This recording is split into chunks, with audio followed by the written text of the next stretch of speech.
Greetings, dear subscribers and casual listeners of my channel. We all remember how the Goblet of Fire expanded the Harry Potter universe. Delegations from Beauxbatons and Durmstrang arrived at Hogwarts, reminding us that the magical world has not just one, but 11 wizarding schools. Though only a few are described in detail, each has its own character, traditions, and unique atmosphere. Sometimes you wonder, what if the characters hadn't studied at Hogwarts? Which school would better suit their personality and beliefs? Let's imagine a parallel magical reality together. Enjoy the video. Number 1. Voldemort, Durmstrang. If there's any school where Tom Riddle would have felt more at home than Hogwarts, it's undoubtedly Durmstrang. Here, the dark arts are openly taught. The Muggle-borns are not admitted. A place where strength is glorified and hierarchy reigns. The perfect breeding ground for the future Lord Voldemort. Perhaps, had he been here, he wouldn't have needed to hide his true nature and might have revealed himself much earlier. Number 2. Hermione Granger, Ilvermorny. Ilvermorny, the North American wizarding school, is one of the most inclusive and open-minded in the magical world. It was founded by a Muggle-born witch, Isolde Sayre, and her Muggle husband, James Stewart. Unlike Hogwarts, where a basilisk once lurked in the dungeons to hunt Muggle-borns, Ilvermorny champions equality and respect for every student. For Hermione, intelligent, fair, and devoted to ideals, this school could have truly been a home where she didn't need to constantly prove her worth. Number 3. Rubeus Hagrid, Castelobruxo. Castelobruxo, the Brazilian school of magic, is nestled in the heart of the Amazon rainforest and is famed for its focus on magical creatures and herbology. Where else could Hagrid flourish more? His deep love for magical beasts, his ability to communicate with them, and his willingness to care for any creature would have made him not an outcast, but a beloved student or even teacher at Castelobruxo. Number 4. James Potter, Uagadou. Uagadou, the African school of magic, is renowned for its excellence in transfiguration and the use of wandless magic. Many of its graduates become animagi, a discipline especially dear to James Potter. With his natural talent for transfiguration and his adventurous spirit, Uagadou could have brought out even more of his potential. Even if just through an exchange program, studying there would have been an invaluable experience for him. Number 5. Severus Snape, Mahoutokoro. Mahoutokoro, the Japanese school of magic, is small, elite, and incredibly strict. It values discipline, the pursuit of knowledge and skill. Especially in potion making, its top students compete in international potions championships, and such an environment would have been ideal for someone like Snape. Had he been born in Japan and attended Mahoutokoro, his genius might have been recognized from an early age. Who knows, perhaps Snape's life would have turned out more peaceful and fulfilled. Number 6. Percy Weasley, Beauxbatons. Beauxbatons, the French Academy of Magic, is known for its elegance, refinement, and emphasis on order and etiquette. Students are taught to value poise and internal discipline. For Percy Weasley, who respects hierarchy and craves order, this atmosphere would have felt like home. Studying alongside someone like Fleur Delacour might have not only nurtured his ambitions, but also taught him warmth, kindness, and how to truly value his loved ones, qualities he didn't always manage to express. Number 7. Viktor Krum, Hogwarts. Though Viktor Krum studied at Durmstrang, he often seemed like a misfit in its harsh, aggressive system. He despised the school's dark ideals and proved to be quiet, sincere, and selfless. He showed genuine interest in Hermione regardless of her background and revealed a kind heart beneath his fame. Had he studied at Hogwarts, he likely would have been sorted into Gryffindor, the house that values courage, loyalty, and justice.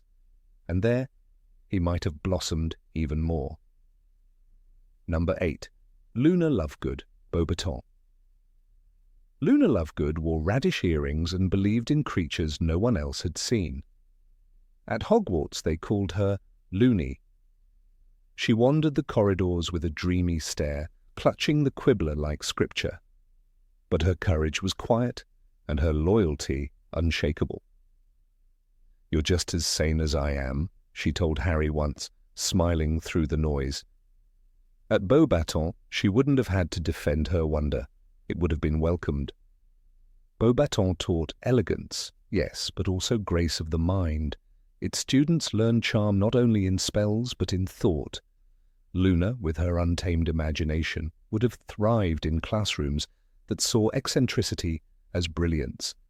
Professors who admired creativity over conformity might have studied her sketches of rackspurts instead of laughing at them.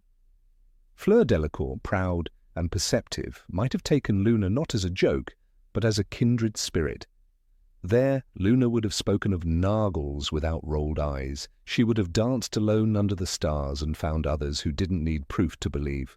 Beauxbatons didn't just shape wands, it shaped ideas, and Luna had plenty. In that marble hall of soft voices and wild minds, she wouldn't have stood out as odd. She would have floated finely among her own. Number 9, Draco Malfoy, Durmstrang. Draco Malfoy wore pride like a second robe. In the halls of Hogwarts, he clung to bloodlines and surnames, sneering at mudbloods and boasting of family ties. "My father will hear about this," he often snapped, as if Lucius could reshape the world. But at Durmstrang, where tradition ruled and magic was as sharp as winter air, Draco wouldn't have had to perform. He would have belonged.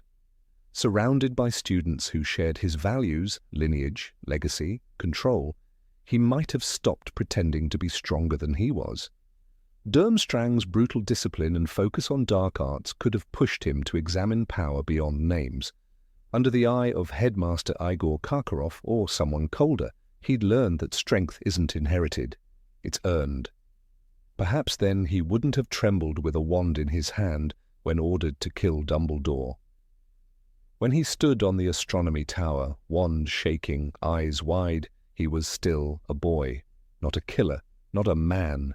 If Durmstrang had tempered his arrogance with clarity, if it had given him identity without Voldemort, Draco Malfoy might have chosen a different path, one not haunted by fear, one not marked by a name. Number 10, Neville Longbottom, Castelobruxo. Neville Longbottom bloomed late. In his early Hogwarts years, he stumbled through spells, forgot passwords, and shrank at every reprimand. "Why is it always me?" he once groaned after another minor disaster. But beneath the nervous smiles and trembling hands lived a quiet strength and a passion for herbology no one saw coming. If he had studied at Castelobruxo, the lush South American school hidden deep in the rainforest, his transformation might have begun much earlier.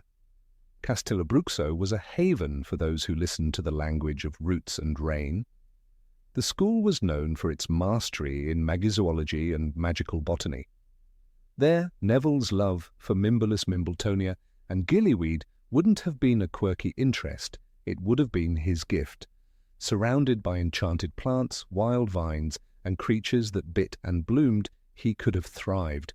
Under the guidance of local experts, he might have discovered the properties of Amazonian whisperblooms or learned to tame flamethorns before finishing third year. In Hogwarts, bravery meant standing up to friends or charging into battle. At Castelobruxo, it could mean placing your hand into a nest of poisonous blossoms, trusting your instinct. Neville's gentleness wouldn't have been misunderstood.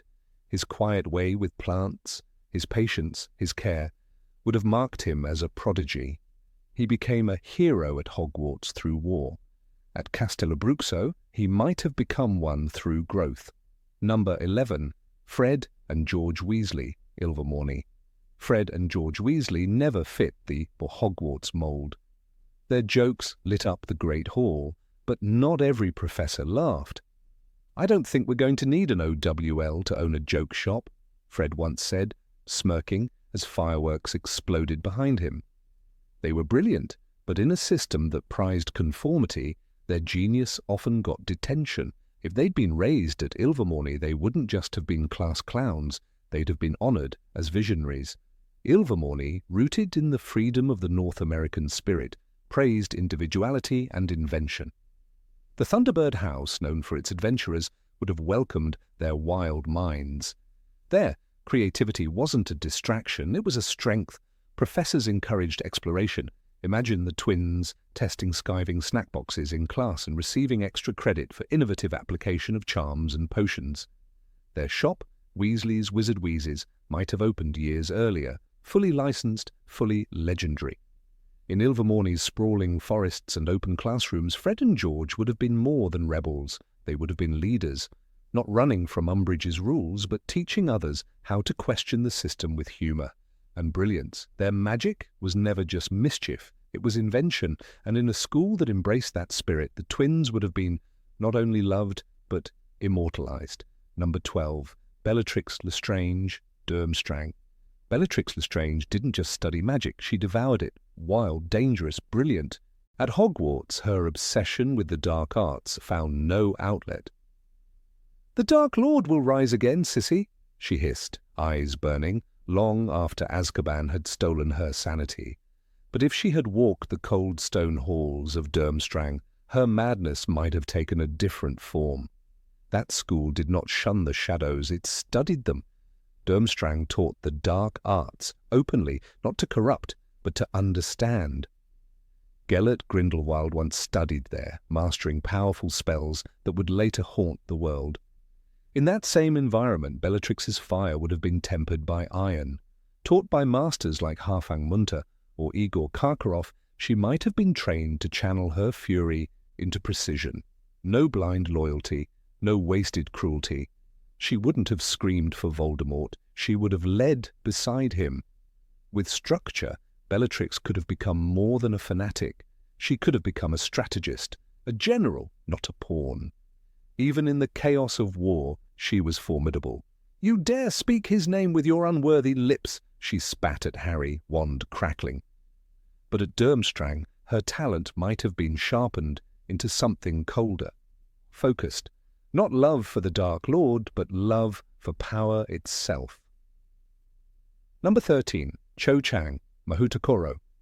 Cho Chang moved like a whisper through the halls of Hogwarts, graceful, quiet, often alone.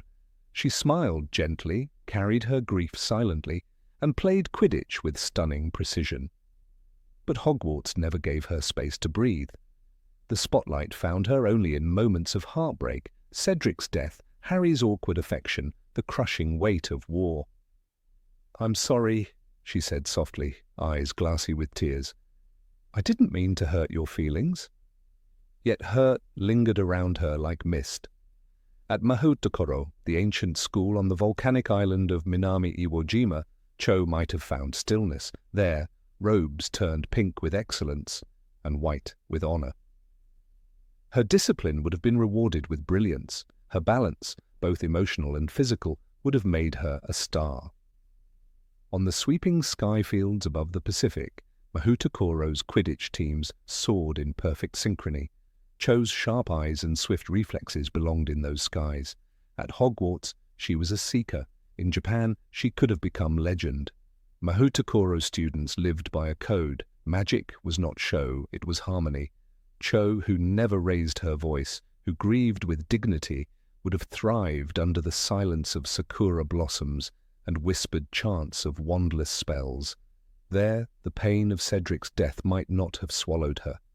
There, surrounded by peers who understood restraint as strength, she might have let go of guilt, found peace, found herself. She had the mind of a Ravenclaw, but Mahoutokoro would have offered more than riddles. It would have taught her how to fly without weight, how to channel emotion into energy. "I'll go with you," she once told Harry, fragile but determined. But maybe she never needed to follow. Maybe in another life, on the cliffs of Mahoutokoro, Cho Chang would have led. Number 14, Minerva McGonagall, Uagadou. Minerva McGonagall was never just a teacher. She was a force, a sharp voice cutting through the chaos of the Great Hall, a watchful eye in Transfiguration class, a lion-hearted woman hiding behind square spectacles.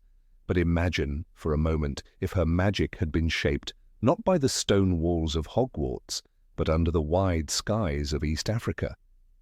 In the ancient stone halls of Uagadou, the largest wizarding school on the continent, McGonagall might have become something else entirely, not just strict, not just brilliant, but transcendent.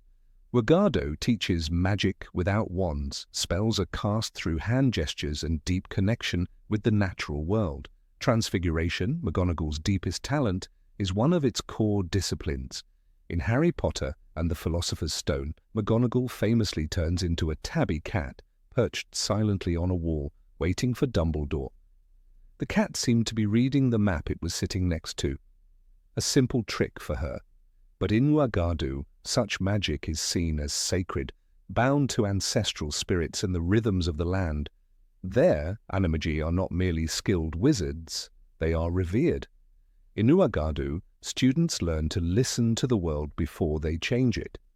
Stones have memory. Wind carries messages. Magic is not tamed, it's invited.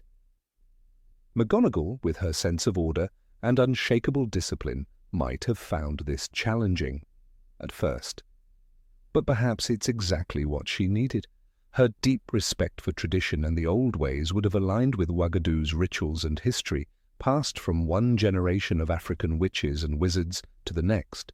She would have studied beside students like Naledi Bako, known for turning entire landscapes into dreamlike illusions using only gestures and chants. If Minerva had grown up among Uagadou's carved mountain halls, her relationship with magic might have felt more like communion than control. She might have taught transfiguration not just as a science, but as poetry, a quiet conversation between the wizard and the world. She would still be fierce, still proud, but perhaps softer too, a witch who listens before she speaks. Number 15, Sirius Black, Castelobruxo. Of all the characters to walk the hallowed, haunted halls of Hogwarts, few stir the imagination like Sirius Black. He was a boy who rejected the darkness of his own lineage, who turned his back on everything his family worshipped. A Gryffindor by sorting hat, a rebel by heart, Sirius seemed to fit the mold of the bold and brave, but beneath the lion's mask burned the fire of a soul that was perhaps never truly at home among the stone corridors of the Scottish castle. What if his true calling lay not in the cold towers of Hogwarts, but in the wild, verdant expanses of Castelobruxo? Sirius Black's life at Hogwarts was one of quiet conflict. On the surface, he thrived, admired, talented, quick-witted, and loyal to his friends. Yet his internal battles ran deeper than the Marauder's map could ever reveal. I hated the lot of them. My parents, with their pure-blood mania, he once confessed to Harry. From the first moment he arrived at Platform 934, Sirius sought to escape the suffocating expectations of the House of Black. Even the sorting hat hesitated with him, lingering for over a minute before finally placing him in Gryffindor, torn between his nature and his need for escape. But perhaps there was a place better suited for a boy like Sirius. A magical school steeped in natural forces, an ancient South American wisdom far removed from the shadow of black family portraits and pure-blood prejudice.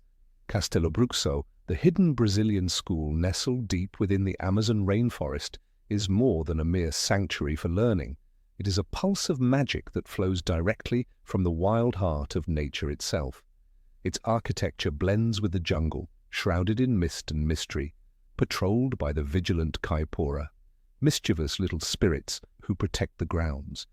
Where Hogwarts had ghosts, portraits, and rigid structure, Castelobruxo offered freedom, unpredictability, and a sense of unity with the magical world. For Sirius, who sought meaning outside bloodlines and ancestry, such an environment could have become his spiritual home. The values of Castelobruxo aligned not only with Sirius's disdain for dogma, but also with his instinctive sense of justice. There, students study herbology and magizoology with an intensity unmatched anywhere else in the wizarding world. From an early age, Sirius had shown a compassion for the misunderstood. He befriended Remus Lupin, a werewolf, at a time when others recoiled. He fought for the light not because it was easy, but because he believed in it. Castelobruxo, with its emphasis on magical creatures and harmony with the natural order, might have channeled this instinct into something deeply rooted and profoundly powerful. In the misty classrooms of Castelobruxo, Sirius may have found himself under the tutelage of Professor Joaquim Dantas, an expert in magical zoology known for taming the fire-hearted Fogo Fatuo and tracking the elusive Curupira.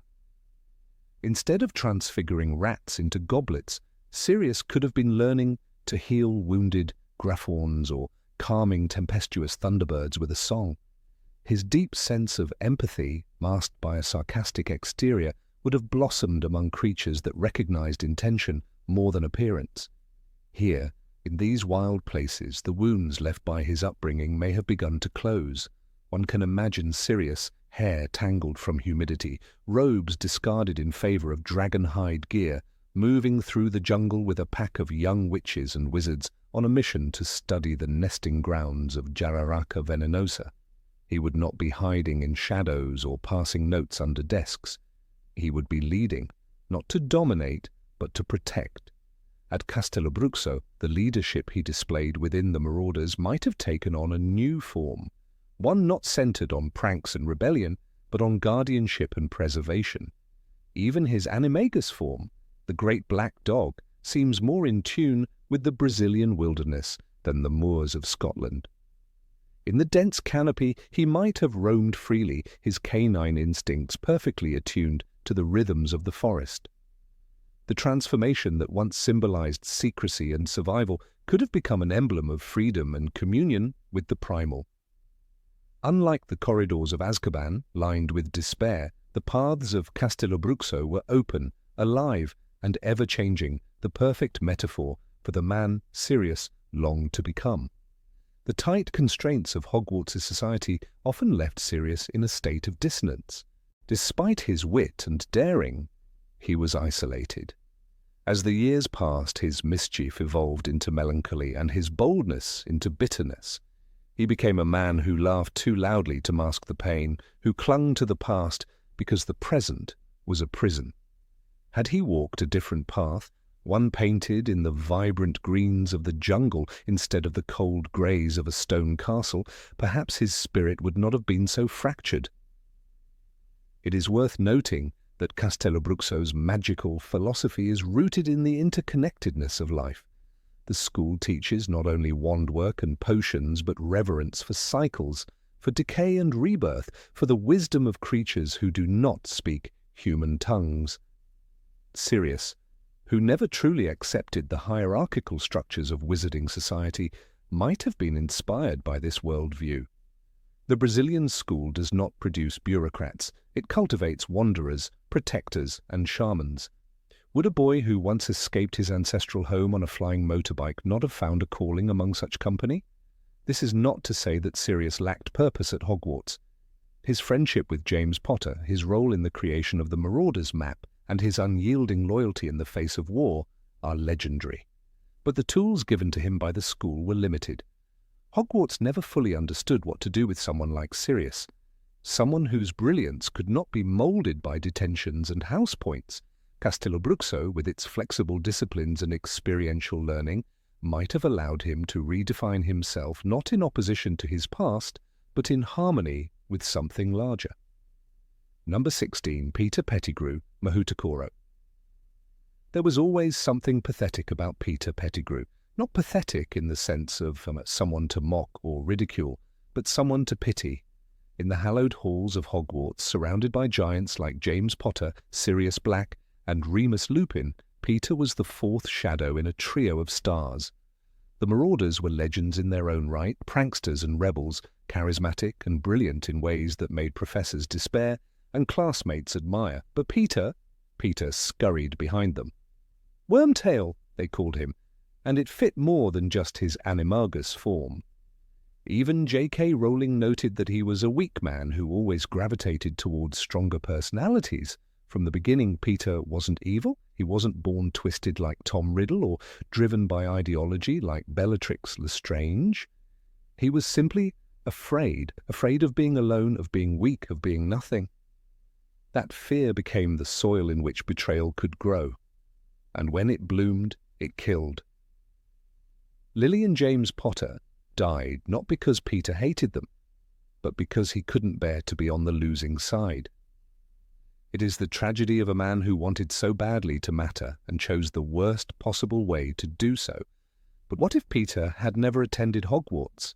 What if fate had placed him in Mahoutokoro, the Japanese wizarding school that values not popularity but discipline, integrity, and personal growth above all else? In that ancient palace of jade and stone, perched high on the volcanic slopes of Minami Iwo Jima, students do not rise by charm, they rise by proof.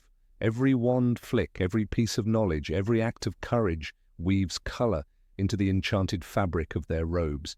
Pale pink becomes gold only when one earns it. There is no place for flattery, there is no safety in being the sidekick. Peter at Hogwarts had no reason to grow. The Marauders gave him a sense of identity.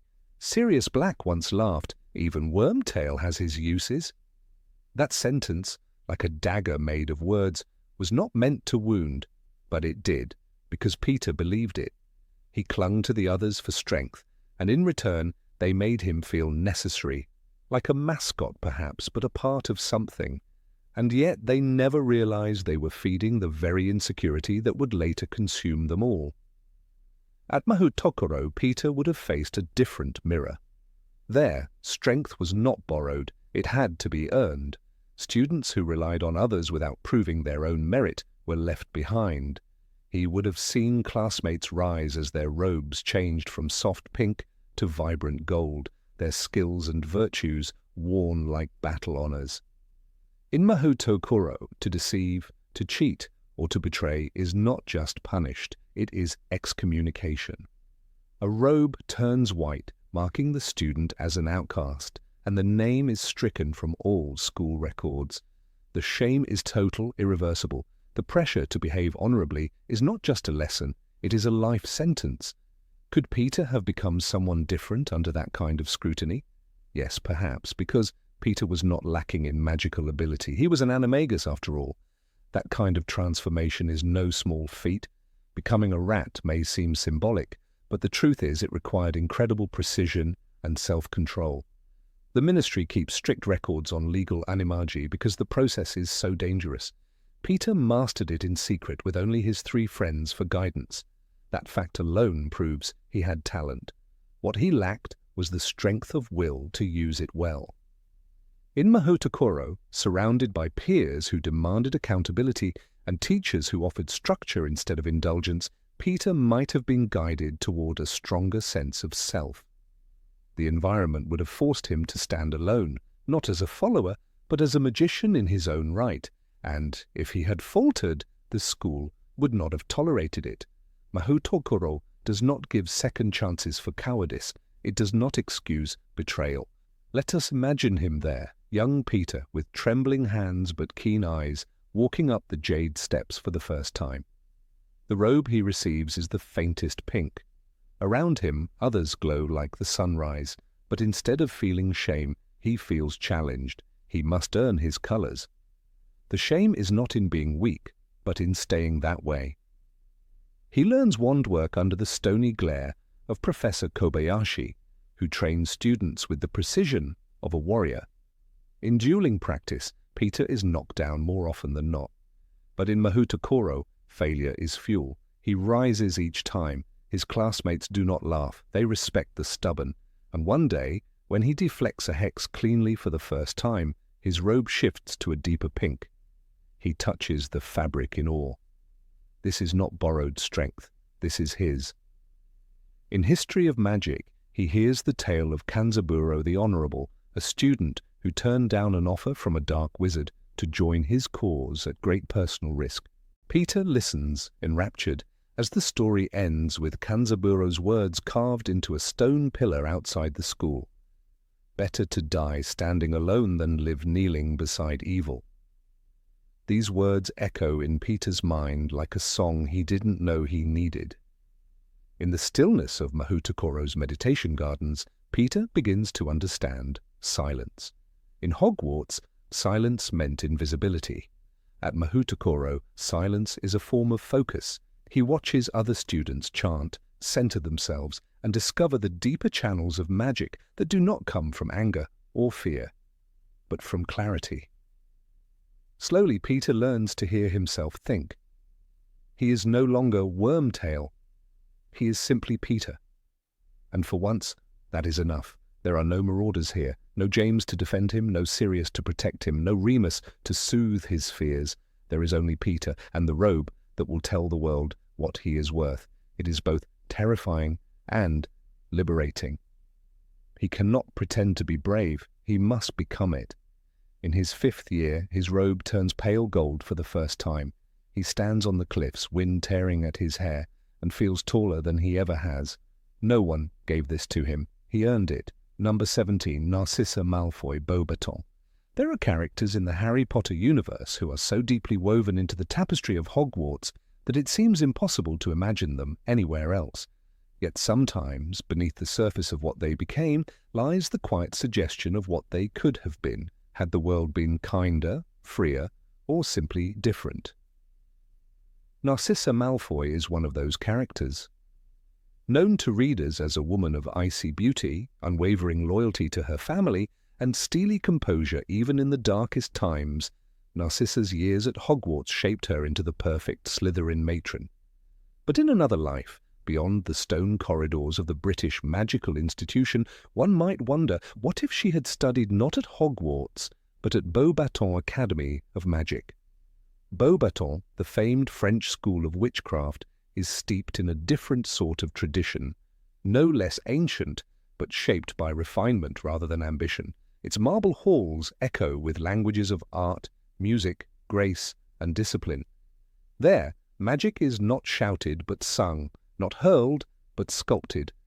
The school, nestled in the Pyrenees and cloaked in the charm of elegance, might have been the sanctuary where Narcissa Black could have become something entirely her own, not merely the wife of Lucius Malfoy or the mother of Draco, but a force of artful intelligence, diplomacy, and subtle power.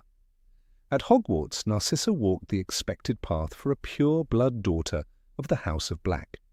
Sorted into Slytherin as if her lineage left her any other choice, she found herself in a culture that prized cunning, control, and allegiance to legacy. The house rewarded ambition, yes, but it also reinforced a rigid hierarchy, particularly for girls. Appearances mattered, but only as tools. Emotions were to be hidden, not explored. Beauty was a weapon, never a language of self-expression. In Slytherin, Narcissa perfected the art of invisibility, a regal presence, always just to the side of the spotlight, maneuvering with quiet precision. And yet, despite the pressure of a family obsessed with blood purity and political power, Narcissa never joined the Death Eaters. That decision alone, subtle as it was, marked a divergence from the path trodden by her husband and sister. She was not a coward, she was strategic. Even Bellatrix, the most unhinged and loyal of Voldemort's followers, couldn't understand the silent defiance beneath Narcissa's polished exterior. But perhaps the truth is simpler. Narcissa had a different nature. And in the hothouse of Beauxbatons, that nature would have flourished like a rare orchid. Beauxbatons values grace, discipline, and emotional strength, not the shrill hunger for dominance found among many of Slytherin's sons and daughters. From Madame Olympe Maxime's leadership down to the refined dueling style taught within its halls, the school cultivates poise as much as power. Fleur Delacour, herself an alumna of Beauxbatons, is often dismissed by her British counterparts as vain or aloof. But Fleur's dignity, even in the face of casual cruelty, revealed a resilience beneath the elegance, a kind of courage that did not require a wand to be visible. Narcissa, in that environment, would not have had to mask her sensitivities as weaknesses. She would have been encouraged to turn them into strength. It is not hard to imagine her there, a tall figure in fine silks, her blonde hair glinting like a veil of moonlight as she glided across Beauxbatons' spell-lit ballroom. She would not have been pressured to marry for status or alliance, as was expected of her in Britain. Instead, surrounded by classmates who prized refinement over dominance, she might have discovered her own voice earlier, one that was not trained to protect, but to create. There is something telling in her actions during Harry Potter and the Half-Blood Prince and Deathly Hallows. Unlike Bellatrix, Narcissa does not revel in cruelty. Unlike Lucius, she does not collapse under the weight of failure. In the most dangerous moment of her life, She walks into the Dark Lord's presence and tells a lie that changes the outcome of the war. "He is dead," she whispers about Harry, having just confirmed for herself that he is very much alive. It is a lie spun not from allegiance to Voldemort, but from love. Pure, ferocious, maternal love. This is not the strategy of a typical Slytherin, nor the chaos of a Death Eater. This is the careful calculation of a woman who thinks in terms of people, not ideology. In Beauxbatons, such emotional intelligence would not have been repressed. It would have been refined. The school does not merely teach magic, it teaches art, etiquette, language, and diplomatic subtleties. In short, it prepares witches not just to survive, but to influence. Narcissa's knack for quiet manipulation, her ability to remain untouched by fanaticism, would have made her an exemplary diplomat or magical ambassador. Her loyalty, so often reduced to maternal instinct, might have been nurtured into a guiding principle of leadership. One could imagine Narcissa excelling in Beauxbatons' famed classes in enchanted protocols or magical history of art. Perhaps she would have specialized in spells of illusion and enchantment, not to deceive, but to elevate. The French magical tradition places great emphasis on the aesthetic aspect of spellcraft. Where British wizards rely on brute force, the French encourage elegance and control. Narcissa, with her composure and eye for detail, might have revolutionized the magical fashion charms taught to younger witches, combining style with subtle warding. What of her social circle? At Hogwarts, she was surrounded by fellow Slytherins who prized ruthlessness. But at Beauxbatons, her closest companions might have been witches like Sabine Larocque, a half-Veeler known for her dueling finesse and poems about grief, or Mireille Fournier, who later became a magical architect in Marseille. These women did not define themselves by whom they married, but by what they mastered. In such company, Narcissa's ambitions might have taken a different shape. Not to be the perfect wife and mother in a decaying manor, but to be a mistress of magical design or a patroness of enchanted arts. Number 18, Remus Lupin, Ilvermorny. Remus Lupin was never meant for the shadows. Born with the burden of lycanthropy, he was taught early to walk softly, to hide his pain behind a smile, to accept a corner seat in a world built for the untainted. Yet, in his bones, he was not a creature of darkness, but of quiet brilliance, empathy, and profound moral courage. At Hogwarts he found friendship, but never true belonging.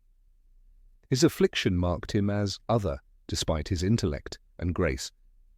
But what if he had been sent not to the ancient towers of a British castle, but across the Atlantic, beyond the prejudices of the old world, to the wooded heights of Ilvermorny School of Witchcraft and Wizardry? Could Remus Lupin have found a home among North America's magical traditions, one that cherished not only magical skill, but also the soul of a person? Ilvermorny was born of acceptance. It was a school founded not by the pure-blood elite, but by Isolde Sayre, a descendant of Salazar Slytherin, who rejected her family's obsession with blood purity. Her companions were no-mage and magical creatures, and her vision for Ilvermorny embraced unity over division. The sorting ceremony there is not presided over by a hat, speaking of destiny and house rivalry, but by 4 enchanted statues who respond to the essence of the child: the wise horned serpent, the brave Wampus, the loyal Pukwudgie, and the fierce Thunderbird. Unlike Hogwarts, where Lupin was quietly placed in Gryffindor, but marked always by Dumbledore's private kindness and the staff's reluctant tolerance, Ilvermorny might have welcomed him more openly from the very first day. Imagine young Remus stepping through the doors of Ilvermorny, nervous and guarded, his worn coat barely protecting him from the wind of Mount Greylock. The enchanted statues stand, evaluating the hearts of students without demanding explanations of their scars. In this setting, it's not hard to believe that more than one statue might have responded to Remus, perhaps the horned serpent, recognizing his wisdom, and the Pukwudgie, moved by his quiet loyalty and healing heart. There is no sorting hat to shout out his fate, no whispers trailing him through corridors. Here, the divisions matter less. Students mingle freely, not burdened by old traditions that sort them into lifelong labels. At Hogwarts, Remus was always two people: the kind, soft-spoken prefect who gently guided others, and the tormented boy who transformed into a monster each month in the Shrieking Shack.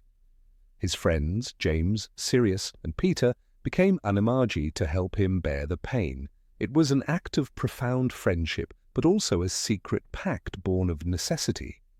At Ilvermorny, where magical creatures are part of the school's founding law, and where kinship with the non-human is not taboo but legacy, Remus might not have had to hide so completely.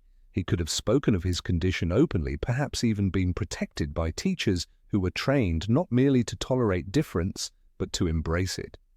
There is little in canon that describes Ilvermorny's policies toward werewolves, but its founding myths suggest a school more willing to engage compassionately. Isolde herself was saved as a child by a Pukwudgie, a magical creature who would later live with her and help raise her children. This bond between the magical and the misunderstood could have shaped Ilvermorny's approach to students like Remus. Perhaps there would have been a dedicated healer, trained in both magical medicine and empathy, someone like a Gilbert Fontaine, the modern headmaster, who was said to be admired for his fairness and kindness. Imagine Remus learning not to dread the full moon, but to prepare for it in the company of professionals who didn't see him as dangerous, but as worthy of dignity. At Hogwarts, even Dumbledore, for all his goodness, made Lupin feel like a liability. He was not allowed to return after his condition was revealed in his adulthood. Parents will not want a werewolf teaching their children, Dumbledore had said, despite knowing that Remus was perhaps the finest defense against the dark arts Professor Hogwarts had seen in decades. At Ilvermorny, where stories of magical creatures and shapeshifters are embedded in the culture, it's possible that Remus's condition wouldn't have ended his career. He might have remained respected and understood, shaping generations of young witches and wizards with his deep knowledge of magical ethics, dark arts, and defense. His education would also have included a more diverse magical curriculum. North American magic does not divide spells along the rigid lines of British tradition. Ilvermorny students learn wandless magic more commonly, and their approach to charms and transfiguration blends indigenous magical knowledge with classical European spells. This environment might have unlocked something in Remus. His love of learning, so evident even in his youth, could have found greater freedom in the interdisciplinary methods of Ilvermorny. He might have become not only a defense expert, but a scholar of magical cultures, a bridge between the ancient and the modern. Consider the bullying that took place at Hogwarts. Remus watched his friends torment Severus Snape and said little. He was, in his own words, too cowardly to intervene. "I sometimes felt guilty about it afterwards," he told Harry, "but I never said anything." At Ilvermorny, where equality is a cornerstone, and bullying might have been met with more than just a teacher's sigh, Remus might have found a voice.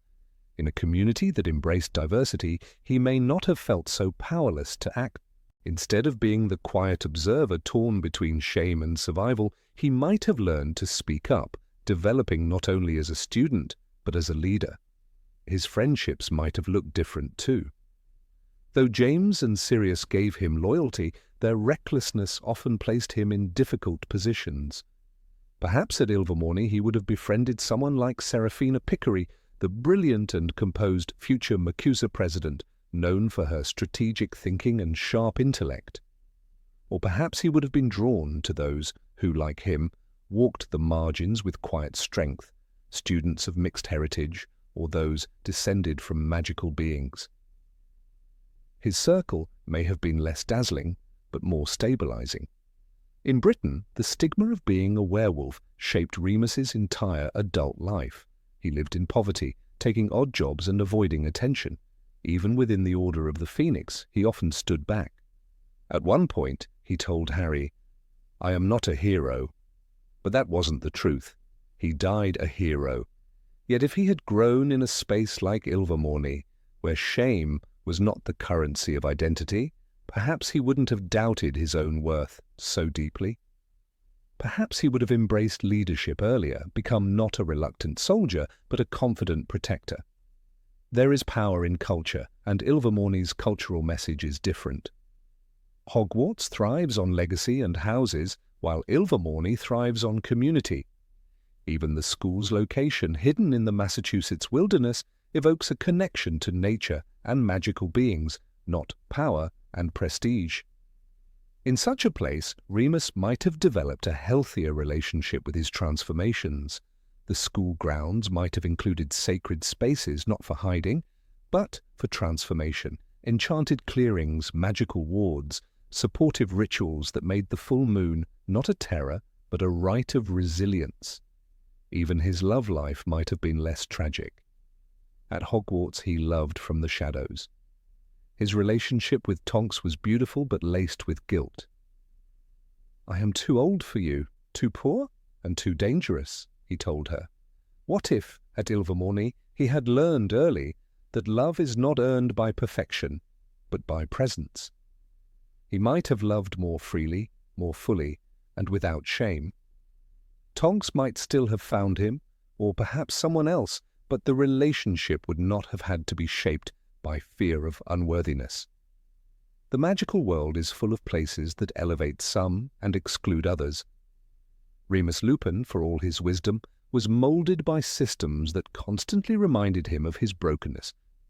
Ilvermorny might not have cured his condition, but it could have offered him something just as precious, the belief that he was whole, that he did not have to hide, beg, or apologize, that being different was not a stain but a strength.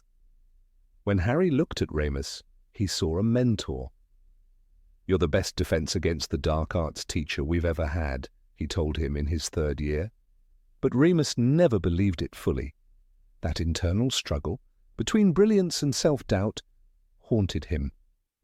In a different setting, perhaps the affirmation of others would not have been necessary. At Ilvermorny, Remus might have discovered early what Harry always knew, that his scars did not diminish him, they deepened his power. Even the very symbol of Ilvermorny, a school born not of conquest but compassion, aligns with Remus's deepest values. He always valued kindness above power, wisdom above reputation. It's no coincidence that he was one of the few adults who treated Harry, Hermione, and Ron as equals. "You're not weak," he once told Harry. "You're not a coward." Words born not just of understanding but of experience. At Ilvermorny, he might have been surrounded by others who shared those values, not just students, but teachers and traditions that saw dignity as a foundation, not a reward. He might have also made different choices in the war. The werewolf underground in Britain offered him only one path, spy or outcast. In America, where magical communities are more decentralized and where werewolf integration has been explored more openly in some wizarding enclaves, Remus might have become an advocate, not a fugitive. His voice could have shaped policies. He might have written books, given lectures, mentored others born under cursed moons. His pain could have built bridges. Perhaps most importantly, he would not have died, wondering if the world would have been better without him. "I'm sorry too," he said, just before his death, referring to the family he left behind. "Sorry I will never know him. But he will know why I died, and I hope he will understand. I was trying to make a world in which he could live a happier life. But what if he had lived to see that world himself?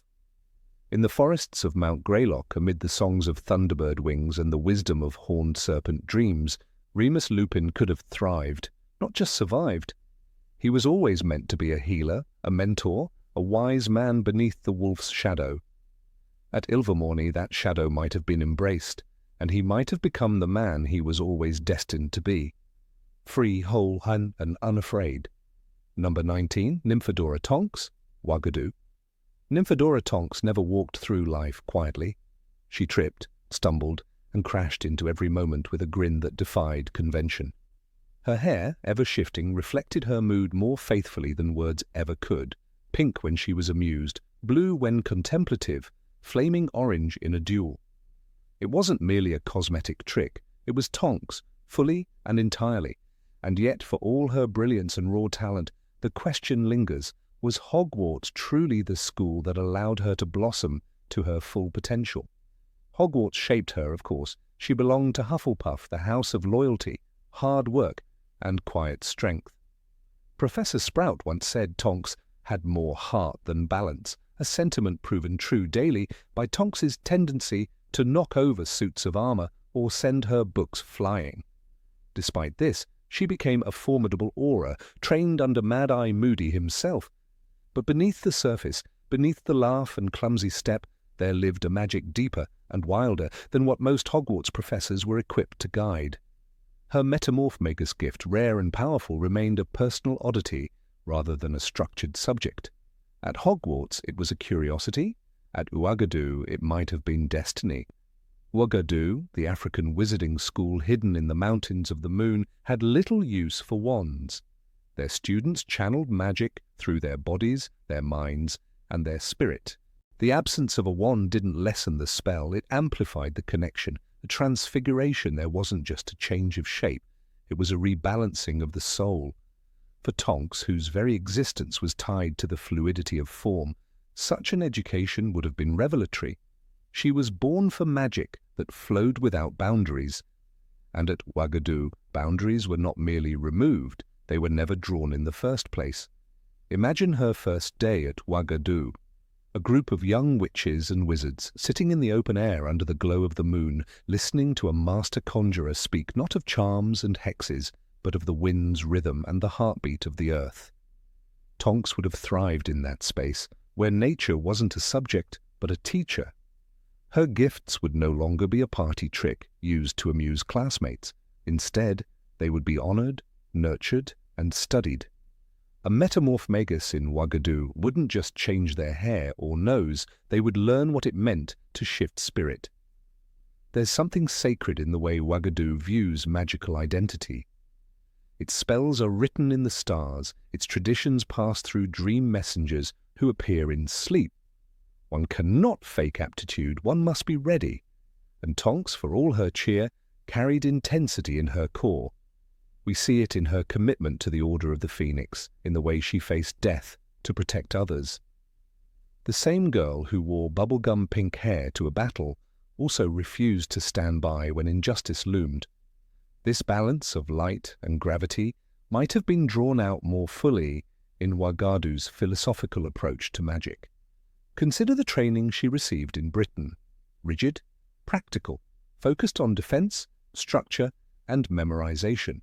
There is nothing wrong with such training, especially for an aura, but Tonks often moved by instinct rather than repetition. She learned spells, yes, but more than once. It was her intuition that saved lives.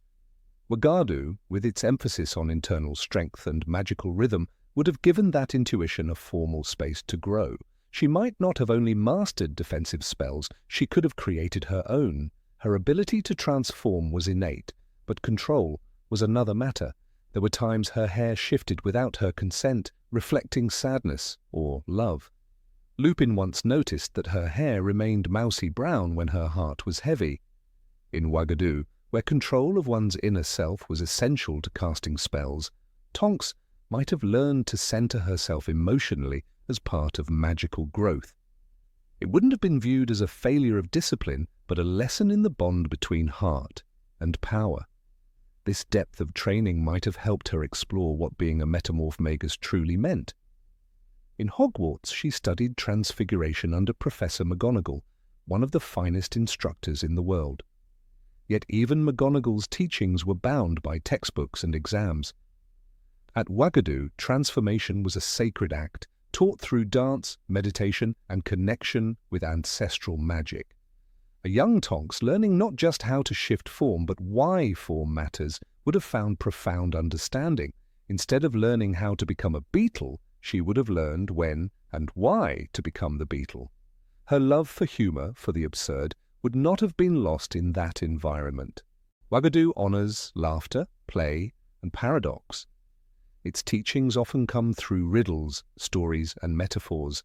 The lessons aren't always clear at first, but neither is Tonks. Her chaotic nature, often misunderstood, would have been celebrated as the expression of a soul that defies simplification. and perhaps through the lens of Uagadou, she could have seen her metamorphic gift not as an anomaly, but as an inherited spiritual role, a bridge between worlds. Tonks was born to a Muggle-born witch and a pure-blood father who defied family tradition.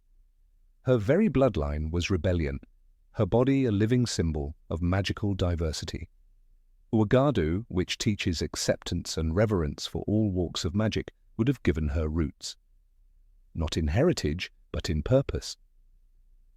While the Ministry of Magic catalogued her as high-risk talent, Uagadou might have seen her as a chosen vessel, a conduit between ancient magic and modern change, a path that, had she walked it, might have altered the course of her life. One wonders how Tonks would have responded to Uagadou's treatment of magical creatures. Where Britain feared and categorized, Uagadou partnered and listened. She might have learned to speak with spirits of the forest, dance with wind elementals, and draw protective runes from smoke rather than ink. These are not hypothetical skills. In 1990, the Daily Prophet reported that Uagadou students regularly summoned rain clouds with hand gestures alone. Tonks, with her quick wits and passionate energy, would have excelled in such advanced, spiritual forms of spellwork. In the darkest times of her life, when Lupin pushed her away, when Sirius was lost, when the war weighed heavy, Tonks carried her grief like armor. But it cracked. Her abilities faltered. Her hair no longer shifted. That is no small detail. It is a symbol. At Uagadou, she might have been taught that magic can wane when the soul is wounded, and that restoration of power begins with healing the spirit. Perhaps there she would have found rituals or guidance, not to suppress her pain, but to transform through it. It's not that Tonks failed at Hogwarts. She became an aura. She defended the innocent. She died fighting for love and justice. But one wonders, did she fulfill the entire scope of her gift, or did Hogwarts only give her a narrow window through which to view her potential? In Uagadou, perhaps, she might have become more than an aura. She might have become a magical guide, a healer, a shapeshifter priestess in communion with the old magics of the earth, not because it would have been easier, but because it would have spoken her language. A memory surfaces. The night of the battle of the 7 Potters. Tonks soared through the sky on her broom, clashing with Death Eaters under a bruised sky. Her hair gleamed bright beneath the moonlight. She fought like fire, untamed, dazzling, devastating. Imagine her, instead, summoning protection not from a spellbook, but from a conjured elemental, a sky guardian drawn from ancient chants. Uagadou teaches this, and Tonks could have mastered it. She died beside her husband in the Battle of Hogwarts, brave, unyielding. But before her end, she left behind a child, Teddy Lupin, also a metamorph magus. What will he learn of his mother? Will he see her as a brilliant witch with an unusual talent, or as a magical being whose powers reached far beyond the rigid definitions of her British training? If Teddy were to attend Uagadou, he might finally walk the road his mother was never offered. The wizarding world is vast, and magic, like people, does not grow the same in all soil. For Tonks, the soil of Hogwarts was kind but limited. Uagadou, with its spiritual depth, cultural reverence, and acceptance of wild magic, might have nurtured her soul. It might have taught her not just how to live, but how to be. She might have discovered magic that was not only powerful but personal. There are no what-ifs in death, but stories live on. And in these stories, Tonks can walk paths she never knew. In one such path, she dances barefoot under the stars in the mountains of the moon, her hair shifting with every breath of wind, her magic flowing not from a wand, but from the depths of her being. There she is not a trainee, not a soldier, not a joke. She is a metamorph, a guide, a daughter of wild magic, and she is free. Would she have chosen differently if given the chance? We'll never know. But what we do know is this: Nymphadora Tonks, as we knew her, was shaped by courage, laughter, and loss. In another place, under a different moon, she might have been shaped by silence, spirit, and the storm. and in both lives she would have been magnificent, because Tonks was never meant to be ordinary. Her magic refused it, her soul denied it, and somewhere in a dream whispered across the sky by a Uagadou messenger, her name might still be spoken with reverence. Not as a tragic hero, but as a witch who changed with the world and taught it to change with her. Number 20, Fleur Delacour, Mahoutokoro. Of all the champions introduced during the Triwizard Tournament, Fleur Delacour was perhaps the most misunderstood. Her Veela heritage often overshadowed the depth of her character, reducing her to a symbol of beauty rather than a force of magical skill and willpower. She came from Beauxbatons Academy of Magic, a school renowned for grace, refinement, and artistic charm. But Fleur, though elegant, possessed a rigidity and internal discipline that suggested a different environment might have nurtured her more authentically. If her path had led not west to France, but east to the Japanese school Mahoutokoro, her story might have unfolded in an entirely different way, one filled with profound growth, deeper self-awareness, and a fiercer reputation. Mahoutokoro, situated atop the volcanic island of Minami Iwo Jima, was known not only for its demanding academic curriculum, but also for its magical robes that changed color according to the student's performance. Pale pink at first, then gold for high achievement, and even white for those of exceptional mastery, the robes served as both motivation and measure. Failure, however, led them to shift into a dull grey, a constant visual symbol of mediocrity, or worse, shame. Fleur, with her sharp pride and relentless drive, would have thrived under such a system. Where others might have faltered under the pressure of visible judgment, Fleur would have found purpose in it. During the Triwizard Tournament, Fleur's pride was often mistaken for arrogance, yet what many failed to see was her deep personal code, her insistence on living up to the standards she had set for herself. When her sister Gabrielle was placed in danger during the second task, Fleur's panic was not only about family, but about failure. "She is my sister," she cried, breathless and broken, when Harry helped save Gabrielle. Her vulnerability in that moment revealed how much she measured herself by her success, especially when that success affected those she loved. At Mahoutokoro, where honor and achievement were public and personal, Fleur would not have been forced to hide the complexity of that motivation. The Japanese school emphasized precision, elegance, and harmony, qualities Fleur clearly valued.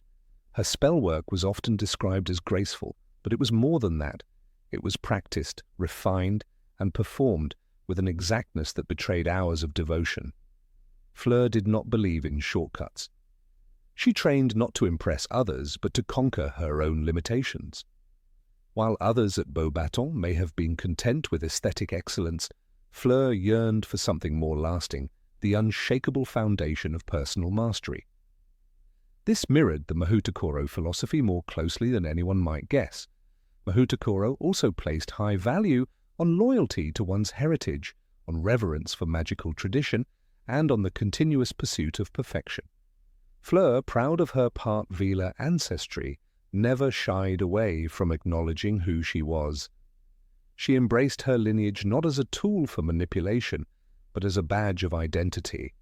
She refused to diminish herself to make others comfortable. This spiritual alignment with Mahoutokoro's reverence for magical roots would have given her a sense of belonging she rarely experienced at Hogwarts, where she was judged for being too foreign and too perfect. Had she studied among the Japanese wizards, Fleur's talents would have been sharpened under pressure rather than dulled by misunderstanding. She would not have been dismissed as superficial nor underestimated because of her beauty. Instead, the expectations would have been higher, more precise, and more personal. The Mahoutokoro robes would have shone gold on her shoulders from an early age, and not only because of her magical strength, but because of her sheer resolve to earn them. In the Forbidden Forest during the third task of the Triwizard Tournament, Fleur was the first to be eliminated. It was a harsh moment, one that seemed to underscore every stereotype her peers held about her. But her failure wasn't due to lack of skill. It was due to underestimation. The creatures she faced, like the blast-ended Scroot, required raw aggression, not finesse. Fleur's strengths, calm focus, calculated spellwork, and emotional control were ill-suited for a chaotic brawl. At Mahoutokoro, where dueling involved strategy and intellect over brute force, her gifts would have been recognized and refined. Discipline at Mahoutokoro was not only academic. Students were taught to respect silence, to master the inner stillness that allowed for greater magical concentration. For Fleur, who was deeply self-aware and emotionally intense, this would have been a revelation. In a culture that honors restraint, she would have learned how to channel her fiery nature into controlled bursts of power. Her temper, so often dismissed as petulant, might have evolved into strength of will, shaped by ritual and repetition into something closer to inner peace. The environment of Mahoutokoro, perched high above stormy seas, echoes in many ways Fleur's emotional temperament. Beneath her composed surface, she was tumultuous, like the waves crashing against ancient volcanic cliffs. At Beauxbatons, her passion made her an outlier among students who prized harmony above honesty. But at Mahoutokoro, where students were taught that true strength is forged in struggle, she might have found others who burned as fiercely as she did inside, and who channeled that fire into the clarity of magical discipline. We must remember, too, that Fleur's true loyalty was to her family, her sister Gabrielle, her parents, and later Bill Weasley. That loyalty, intense and unwavering, mirrored Mahoutokoro's core principle of familial and cultural reverence.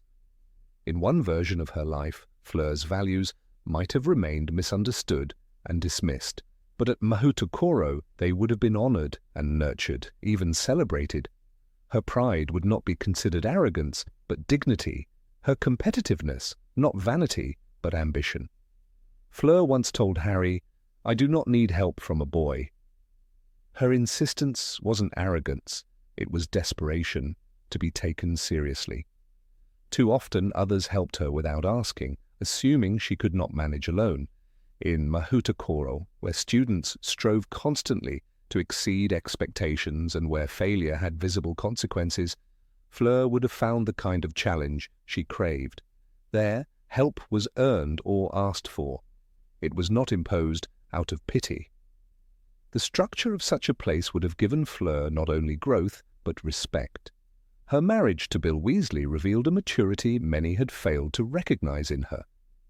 After he was mauled by Fenrir Greyback, Fleur remained utterly devoted to him, telling Molly Weasley with steely calm, "I am good-looking enough for both of us." This line, often remembered as a moment of defiance, was in truth an act of unwavering love. Fleur valued strength, not just physical but emotional and moral.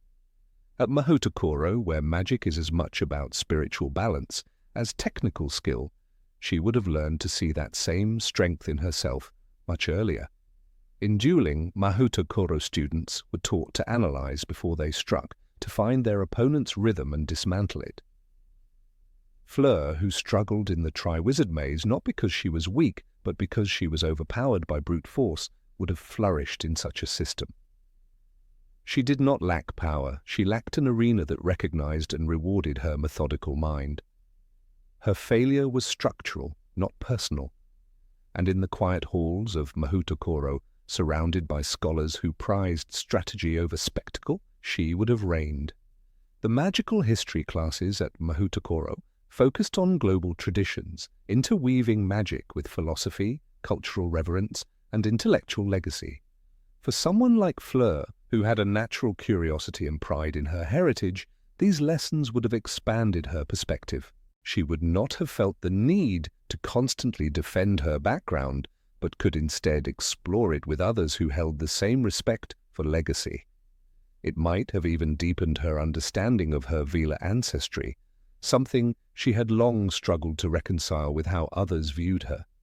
In her later years, Fleur became a respected mother, a contributor to the Order of the Phoenix, and a figure of quiet strength. But what if that power had been cultivated earlier? What if she had been placed in a setting that encouraged rather than questioned her intensity? Mahoutokoro could have given her that foundation, she would have graduated not only as a skilled witch, but as a confident leader, ready to face the world with pride in both who she was and who she had become. Some say a school does not define a person, but in the magical world, where education shapes identity, it is difficult to ignore how setting and culture influence growth. Beauxbatons polished Fleur, but it did not forge her. Mahoutokoro would have offered her fire, structure, and reverence. It would not have tried to soften her edges, it would have taught her how to hone them into weapons of grace and truth.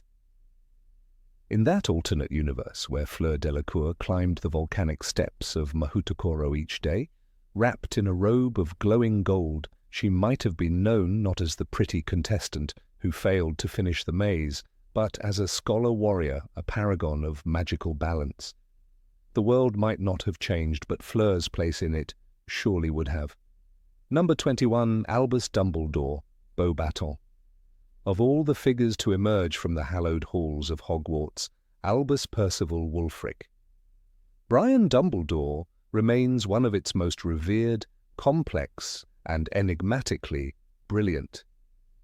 Yet for all his undeniable legacy within the Scottish castle, one cannot help but wonder, what if his brilliance had taken root elsewhere?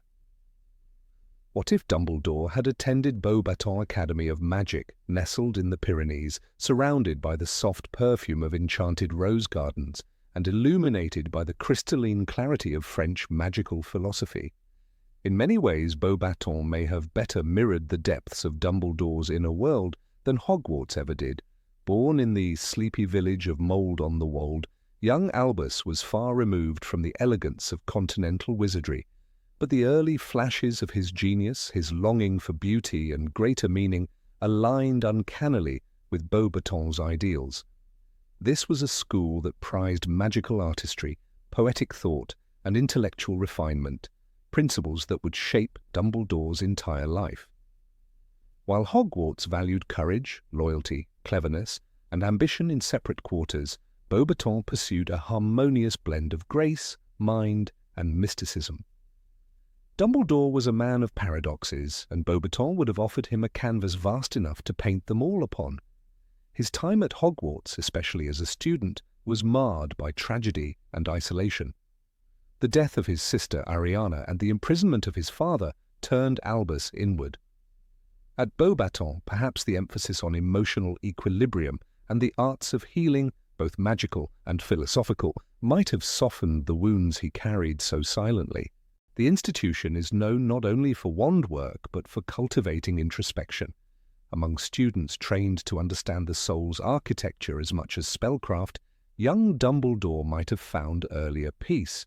Fleur Delacour, herself a product of Beauxbatons, once exuded a quiet but striking pride in her school, mentioning how they studied spells with beauty and precision. She carried herself like a student of an institution that equated grace with power. When she arrived at Hogwarts for the Triwizard Tournament, the aura surrounding her wasn't only Velar charm, it was a reflection of an entire philosophy of magic. Dumbledore, who famously told Harry, "Words are, in my not-so-humble opinion, our most inexhaustible source of magic," lived by the same creed. Language mattered to him. Thought mattered. Art mattered. There's a compelling symmetry in imagining Dumbledore reciting obscure 14th-century French incantations beneath the stained glass dome of a Beauxbatons library.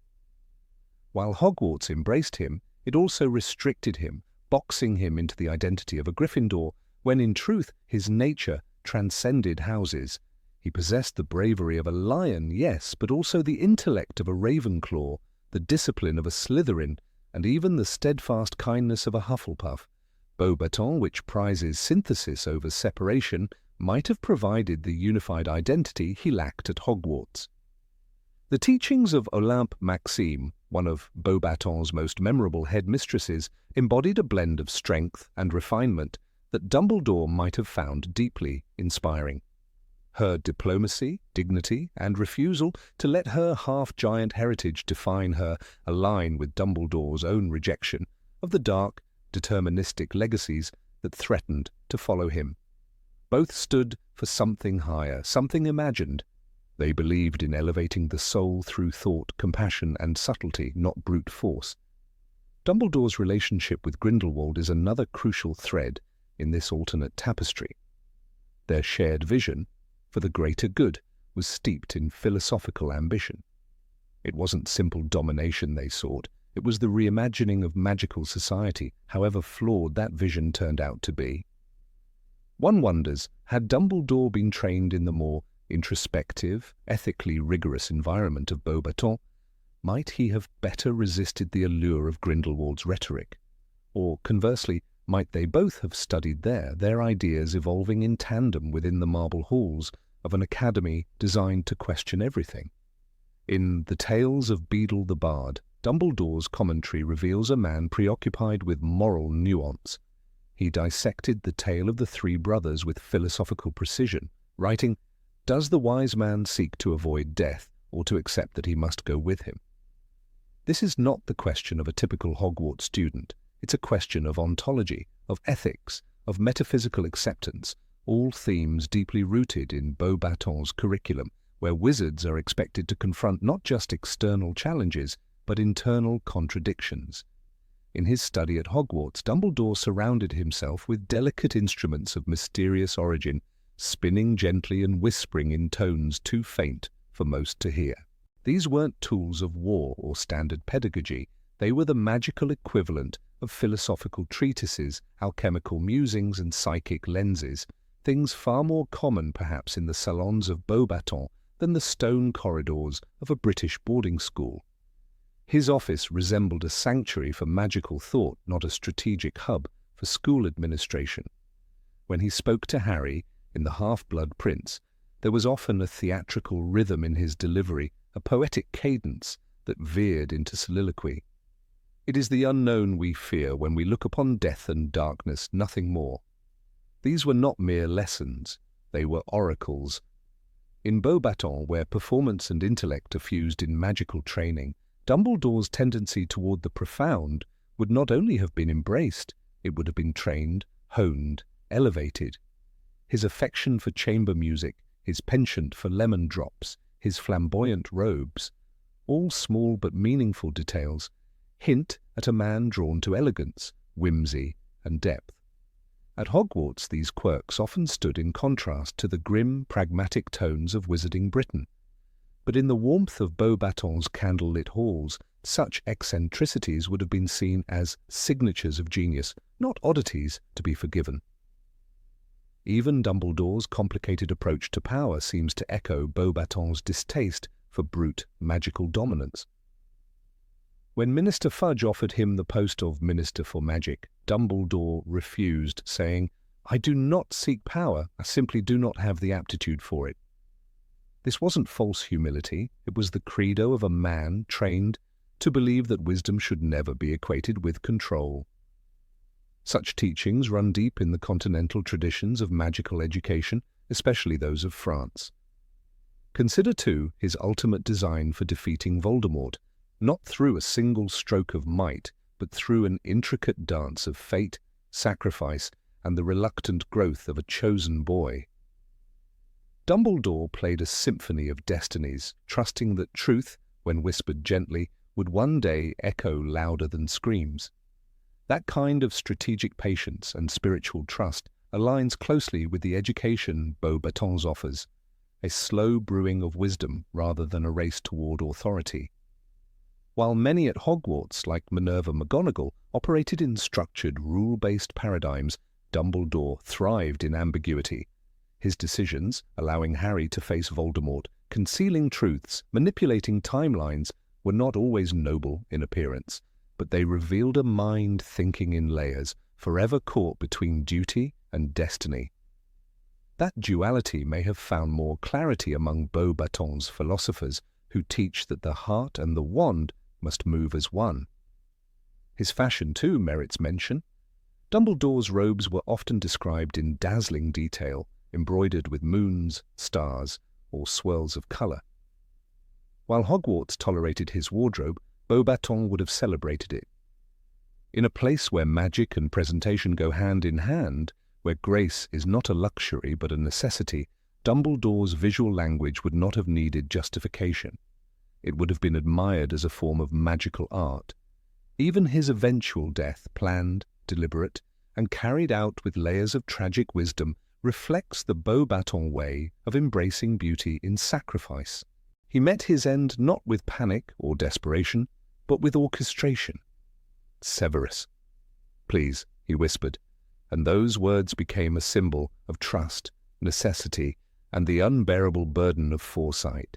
It was a death of aesthetic and moral proportions, the kind of finale more likely to be studied in Beauxbatons literature classes than in a British Defence Against the Dark Arts seminar.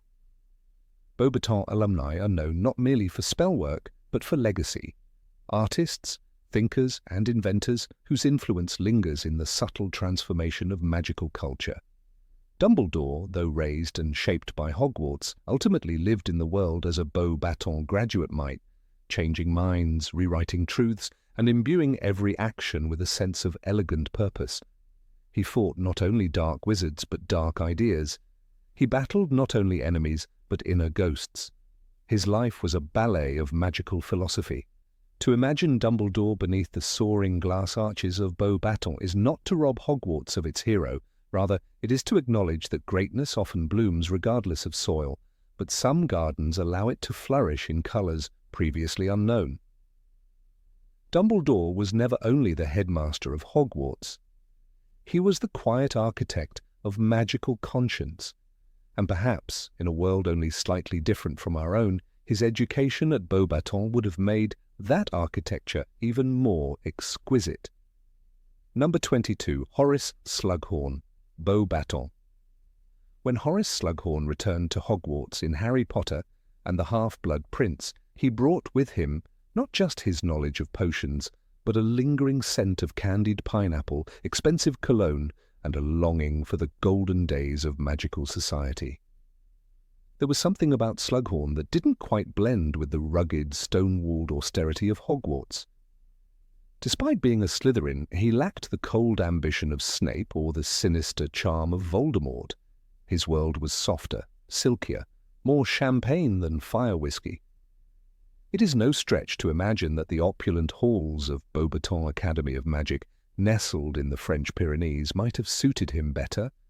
Beauxbatons is described in Harry Potter and the Goblet of Fire as a school of elegance. Its students descend from carriages in flowing silk robes with skin-like porcelain and manners refined by tradition.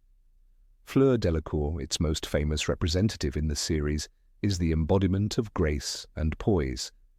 This was a school that valued aesthetic, sophistication, and social distinction, three qualities that defined Horace Slughorn's entire worldview. He was not a man of war, he was a man of gala dinners, velvet drapes, and crystal goblets filled with elf-made wine. In Hogwarts, Slughorn's lavish tastes often seemed out of place. He hosted his famous Slug Club meetings in cramped offices and borrowed classrooms, trying to inject a sense of luxury into surroundings that resisted it. The pumpkin juice might have been served in goblets, but the drafty corridors, the stone walls, and the occasional explosion from the dungeons did little to support his attempts at refined civility. In Beauxbatons, by contrast, his soirees would be welcomed, even expected. The school itself would provide the setting, rose gardens under moonlight, vast dining halls with enchanted chandeliers, and orchestras charmed to play sonatas that shimmered in the background. Slughorn's fascination with influence and pedigree was well known. "I like to collect people," he once said, referring to his habit of surrounding himself with promising students from prominent magical families. He was delighted by bloodlines, lineage, and the shimmer of potential greatness. It is hard to imagine a more suitable environment for such inclinations than Beauxbatons, where aristocracy still held sway and where magical nobility was regarded with reverence. One need only think of the names that passed through Slughorn's informal club to see his predilections in action. Gwenog Jones, captain of the Holyhead Harpies, Barnabas Cuff, editor of the Daily Prophet, and of course, Tom Riddle himself, long before he became Voldemort. Slughorn didn't choose students for their kindness or diligence. He chose them for their sparkle. In Beauxbatons, where reputation could be a kind of magic, his instincts would have been considered natural, even admirable. He might have found in Beauxbatons the freedom to pursue his ambitions without the shadow of war darkening the horizon. At Hogwarts, his connections became a liability. He feared the return of the Dark Lord, not because of ideology, but because he had secrets, like the memory of the conversation with young Tom Riddle, which Dumbledore later extracted. "I don't know anything. I was under the impression he just wanted to understand," he pleaded, a man trapped between his love for influence and his fear of consequence. In Beauxbatons, he might never have met Tom Riddle, or if he had, perhaps Riddle would not have found the same dark soil to plant his ambitions. The French school, somewhat removed from the epicenter of British magical conflict, would have allowed Slughorn to focus on the cultivation of talent without fearing that his protégés might turn into tyrants. Perhaps his club would have produced luminaries in magical arts, fashion, or politics instead of a monster who split his soul to avoid death. One can imagine it clearly. The young witches and wizards of Beauxbatons, seated at an alchemical marble table, sipping enchanted nectars brewed by Slughorn himself, as he regaled them with stories of magical operas, ministry galas, and the exclusive parties he once attended with the likes of Ambrosius Flume and Tiberius Ogden. His booming laugh would echo in a school that appreciated ceremony. Even his teaching style suited the Beauxbatons aesthetic. Slughorn was no disciplinarian. He liked his classroom filled with sunlight and incense. He gave gentle hints rather than harsh corrections, and rewarded creativity over conformity. Beauxbatons, where magic was as much an art as it was a science, would have adored this.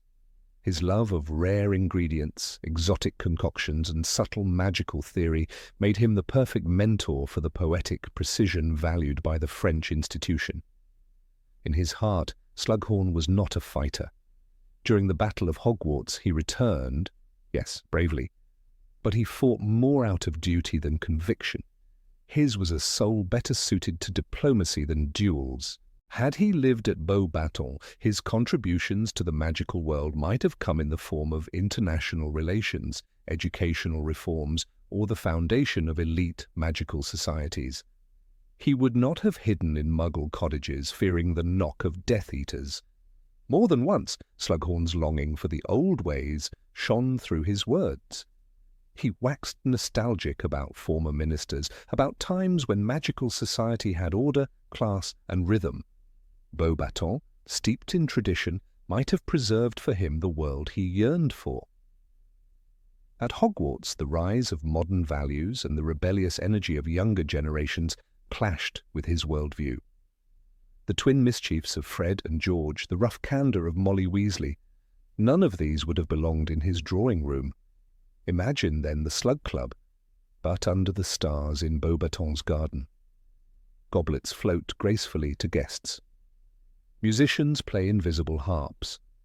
Fleur Delacour, as a visiting alumna, discusses diplomatic missions in Switzerland. A young witch with a talent for transfiguration chats with Slughorn about internships at the French ministry. The entire atmosphere is curated for prestige. Here, Slughorn would shine, not as a misplaced relic of the past, but as a central figure, a tastemaker, a kingmaker, a maestro of magical elegance. Even the language of Beauxbatons, with its flourishes and its emphasis on poetic enunciation, fits Slughorn's natural cadence. He spoke English, of course, but his speech was never crude. He laced his phrases with flattery, charm, and occasional Latin. In France, his verbosity would be embraced rather than mocked. His affection for pomp would not raise eyebrows, it would raise glasses. Consider also the culinary preferences. At Hogwarts, the feasts were grand but rustic. Mountains of treacle tart and roast beef, Slughorn preferred crystallized pineapple, fancy liqueurs, and dishes that required silver cutlery. At Beauxbatons, he would have found menus designed for taste rather than appetite, courses that dazzled rather than overwhelmed. His enjoyment of the finer things would not have seemed indulgent, it would have been cultural alignment. Slughorn's deepest flaw was perhaps that he craved legacy without confrontation. He wanted to be remembered, but he didn't want to take the risks that greatness often demands. In Beauxbatons, he could have achieved a softer kind of immortality, his name engraved on awards, scholarships, and historical registers of magical education. He might have mentored a future Minister of Magic or the head of the International Confederation of Wizards, and done so without ever raising a wand in anger. In the end, Slughorn was a man of values that felt misplaced at Hogwarts. Not because Hogwarts was wrong, but because he belonged to a different current of magical society, one that valued grace over grit. Beauxbatons would have given him not only the stage, but the spotlight. Even Dumbledore, perceptive as he was, recognized Slughorn's unique temperament. He did not ask Slughorn to fight, he asked him for a memory. He understood that Horace was not a soldier, he was a storyteller, a gardener of talent, a connoisseur of magical brilliance. Beauxbatons would have understood that too and celebrated him for it. Though fate placed him at Hogwarts, we are left to imagine the alternate path. Horace Slughorn, Professor of Advanced Potioneering at Beauxbatons, recipient of the Silver Lily of Magical Education, founder of Cercle d'Étoiles, the Beauxbatons equivalent of the Slug Club. Under his guidance, generations of witches and wizards might have risen not through war, but through refinement, reputation, and radiance. And perhaps that was the life he always truly wanted. Number 23, Lily Potter, Ilvermorny. In the annals of wizarding history, Lily Evans is often remembered for her sacrifice, her fierce maternal love, and the protection that shaped the very destiny of her son. But to understand her in full, one must look beyond the walls of Hogwarts, past the familiar tales of Gryffindor courage and tragedy. One must imagine a different path, not a lesser one, but perhaps a gentler, more fitting route. Had Lily not been born in Cokeworth, England, but rather in Massachusetts, or even as far as Vermont, the course of her magical education, and thus the course of magical history, may have led her to Ilvermorny School of Witchcraft and Wizardry. There, perhaps, she would have not only found mastery in magic, but a home for her ideals. Lily was a force of empathy from the very beginning. Born to non-magical parents, she quickly distinguished herself not only through her talent, but through the way she used it. Her friendship with Severus Snape was forged not on convenience, but on curiosity and kindness. Even before entering Hogwarts, she showed a remarkable openness to those on the margins, be they lonely boys from Spinner's End or awkward magical outcasts. In a world where children often reflect the prejudices of their parents, Lily stood as an exception. Her heart made decisions her mind later justified. At Hogwarts, Lily was sorted into Gryffindor, a house marked by bravery. But courage alone cannot explain her moral compass. It was her intolerance of cruelty that best defined her. "You think it's funny to bully people?" she once said to James Potter, a boy she would later love, but not before challenging his sense of superiority. This fierce sense of justice was not typical of her housemates, many of whom, like Sirius Black, relished rebellion, but often without cause. Lily's convictions were measured and reasoned. Her defiance came not from ego, but from principle. And yet even within the hallowed halls of Hogwarts, Lily's path was not without thorns. The shadow of Slytherin loomed large. Her lifelong friend Severus turned on her with a single word: mudblood. And with that, the reality of Hogwarts' unspoken divisions became brutally clear. The rift between bloodlines was not only an ideology of the Dark Lord, it seeped through corridors, common rooms, and classrooms. Even among professors there was a quiet complicity. Lily stood against it, but not without scars. In Ilvermorny, Lily would have encountered a very different culture. Founded by Iseult Sayre, a descendant of Salazar Slytherin, who rejected his blood prejudice, Ilvermorny was established as a haven, a place where magical children of all backgrounds could learn without fear. The house system inspired by Hogwarts was less hierarchical and more rooted in personal identity. Wampus, Horned Serpent, Thunderbird, and Pukwudgie celebrated traits like wisdom, adventure, healing, and strength of heart. Had Lily been sorted there, one imagines she might have belonged to Horned Serpent, symbol of the scholar. Her aptitude for learning was legendary. Even Slughorn, who boasted of her as a favourite student, remarked on her charm work of a standard I've rarely seen in a first year.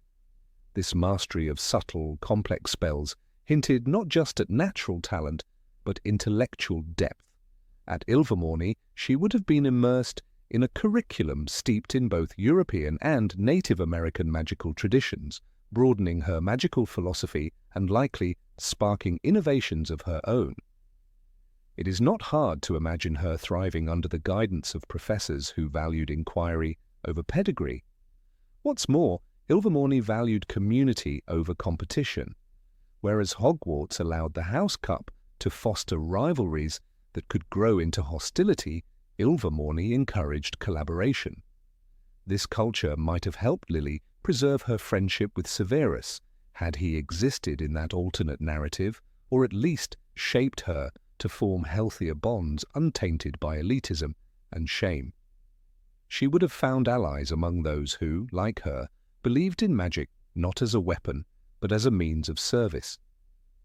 Consider Lily's use of magic during the First Wizarding War.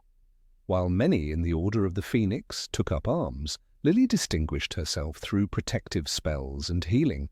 She never sought glory. Her patronus, a doe, reflected grace, loyalty, and quiet strength. In Ilvermorny, where the Pukwudgie house valued healers and caretakers, she might also have felt at home. The schools did not divide moral worth along battle lines, but nurtured different paths to greatness. In England, the battle against Voldemort polarized the magical community. Lines were drawn in blood and fire.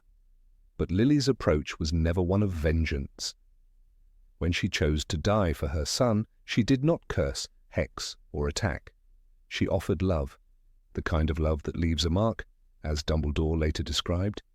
This was not the mark of a warrior, but of a protector. Ilvermorny, which had never fought a war of such scale, might have allowed Lily to cultivate her gifts without the pressure of resistance. She would have become a teacher, perhaps, or a magical theorist, nurturing minds rather than defending them from darkness. And yet, her time at Hogwarts was not without joys. She found James there, and through him, a family. But even that relationship was forged in fire. James had to unlearn years of arrogance to earn her trust. At Ilvermorny, a place that discouraged elitism, perhaps Lily would not have had to wait for love to be filtered through pride and reformation. Perhaps she would have found someone who shared her values from the start, someone who saw her as an equal, not a prize to be won. Lily's relationship with Petunia also casts a shadow worth examining. Petunia's bitterness stemmed in part from feeling excluded, from being the sister left behind. At Ilvermorny, with its more inclusive stance, might Lily have found ways to bridge that gap? Perhaps she would have been taught to honor the non-magical world, to build pathways instead of walls. Perhaps Petunia would have seen magic not as a thief of her sister, but as an extension of her. In The Prince's Tale, we see Snape's memories of Lily, her laughter, her brilliance, her compassion. We also see the loneliness that haunted her. Hogwarts, for all its legacy, did not protect her from prejudice. It amplified it. The corridors rang with slurs, the common rooms whispered suspicion.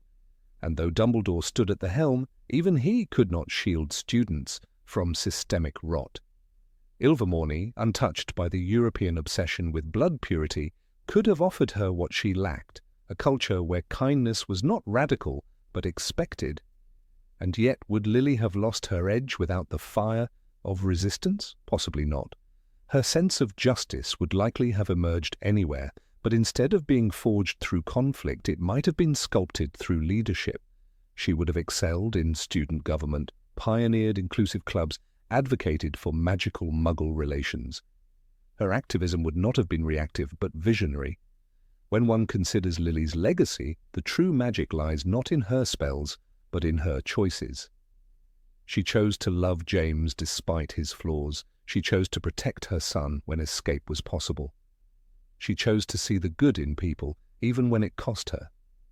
In another life, Ilvermorny might have been the soil in which those virtues flourished fully, unburdened by war and prejudice. In that version, Lily might have lived to see her son grow to teach others, to transform the world through gentleness.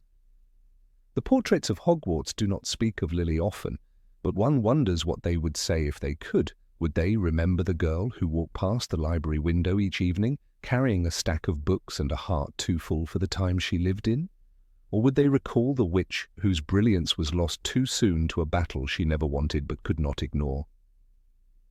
In Ilvermorny, she might have lingered in the library for different reasons, researching healing arts, perhaps, or studying magical plants with ties to indigenous traditions. She might have written textbooks, blending European spells with American traditions. She might have become headmistress, her portrait placed near Isolde Serre herself, a symbol of what the school could inspire. Lily Evans was not made lesser by Hogwarts, but she was not made whole either. Her talents were real, her heart profound.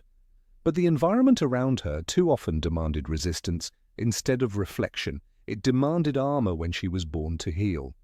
In another world, another school, another sky, she would not have had to choose between survival and sincerity. She could have had both.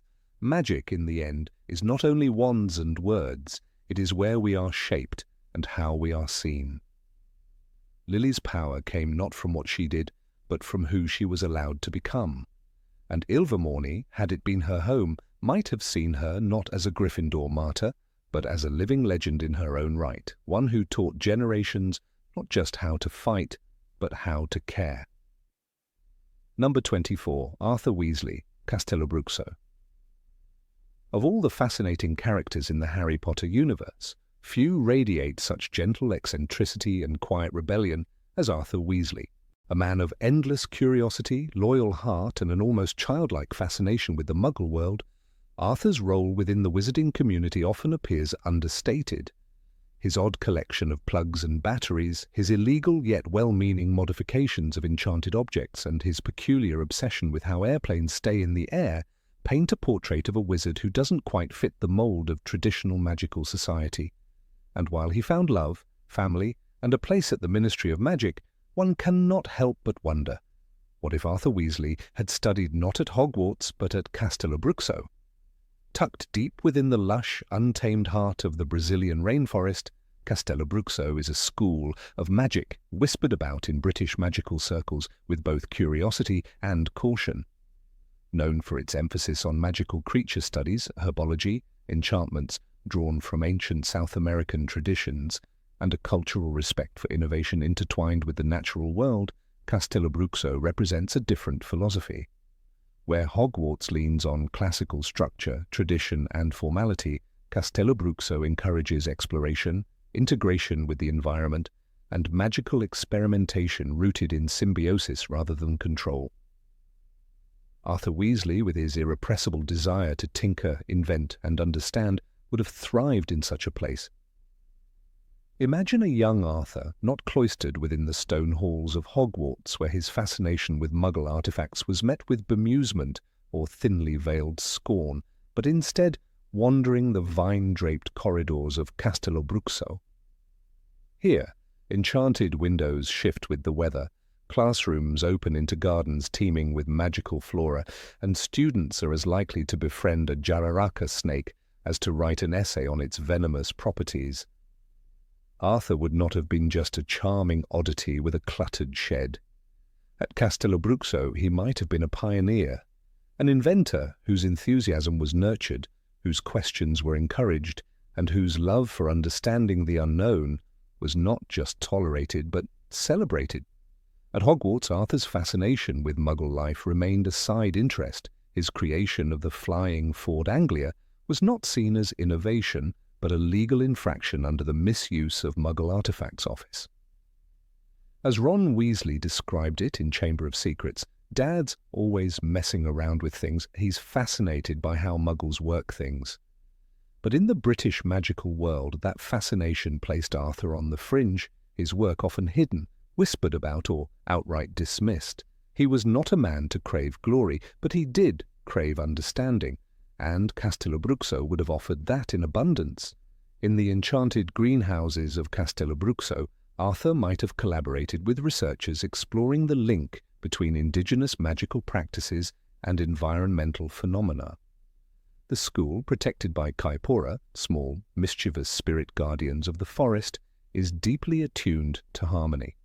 Muggle technology, which is often seen as disruptive in the British magical world, could be studied at Castelobruxo as a contrasting force.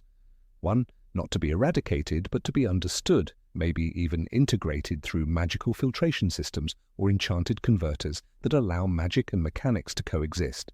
One could picture Arthur not merely creating self-stirring cauldrons or rubber duck replicas that quack out the weather report, but developing a fusion between magical runes and solar panels, or devising a communication device that bridges enchanted frequencies with radio waves. His workshop would no longer be a cluttered corner of the burrow, but a sun-drenched lab filled with humming plants, polished stones imbued with ancient energy, and a curious monkey or two swinging overhead, occasionally grabbing his wand. His love for rules, when they were just, would also find a better fit at Castelobruxo. The school's magical approach is less authoritarian than Hogwarts. While Albus Dumbledore offered tolerance and subtle encouragement to misfits, the institution of Hogwarts still measured success by grades, house points, and examinations rooted in European magical orthodoxy.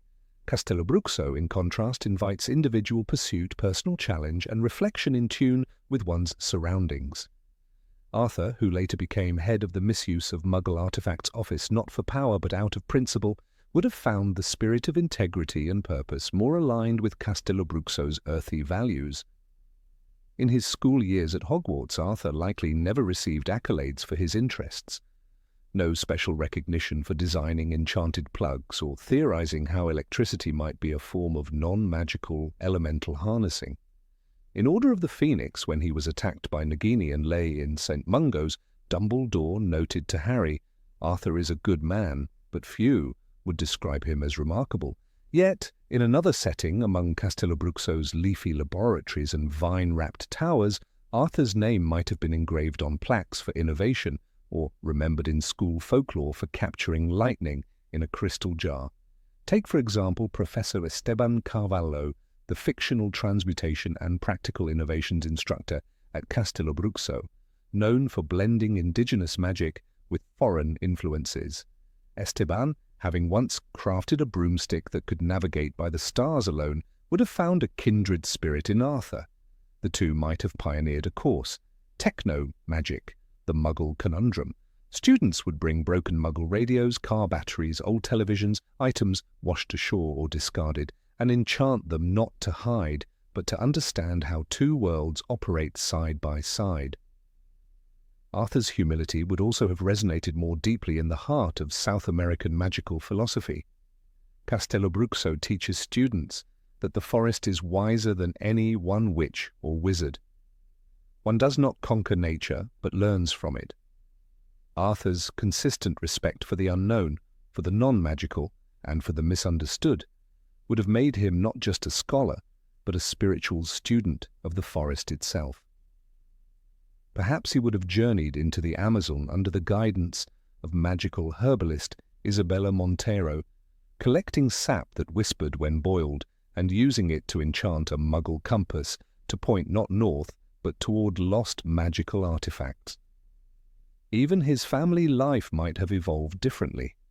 Molly, though deeply loving, often scolds Arthur for his whimsical projects. What exactly is the function of a rubber duck? He once asked earnestly, and Molly responded with more exasperation than encouragement. In an environment like Castelobruxo, surrounded by fellow inventors, she might have seen his work not as a distraction, but as a calling.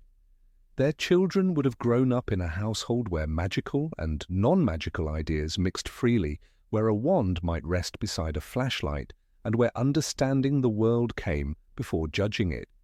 Perhaps most fascinating is what Arthur's influence could have meant for the wider wizarding world.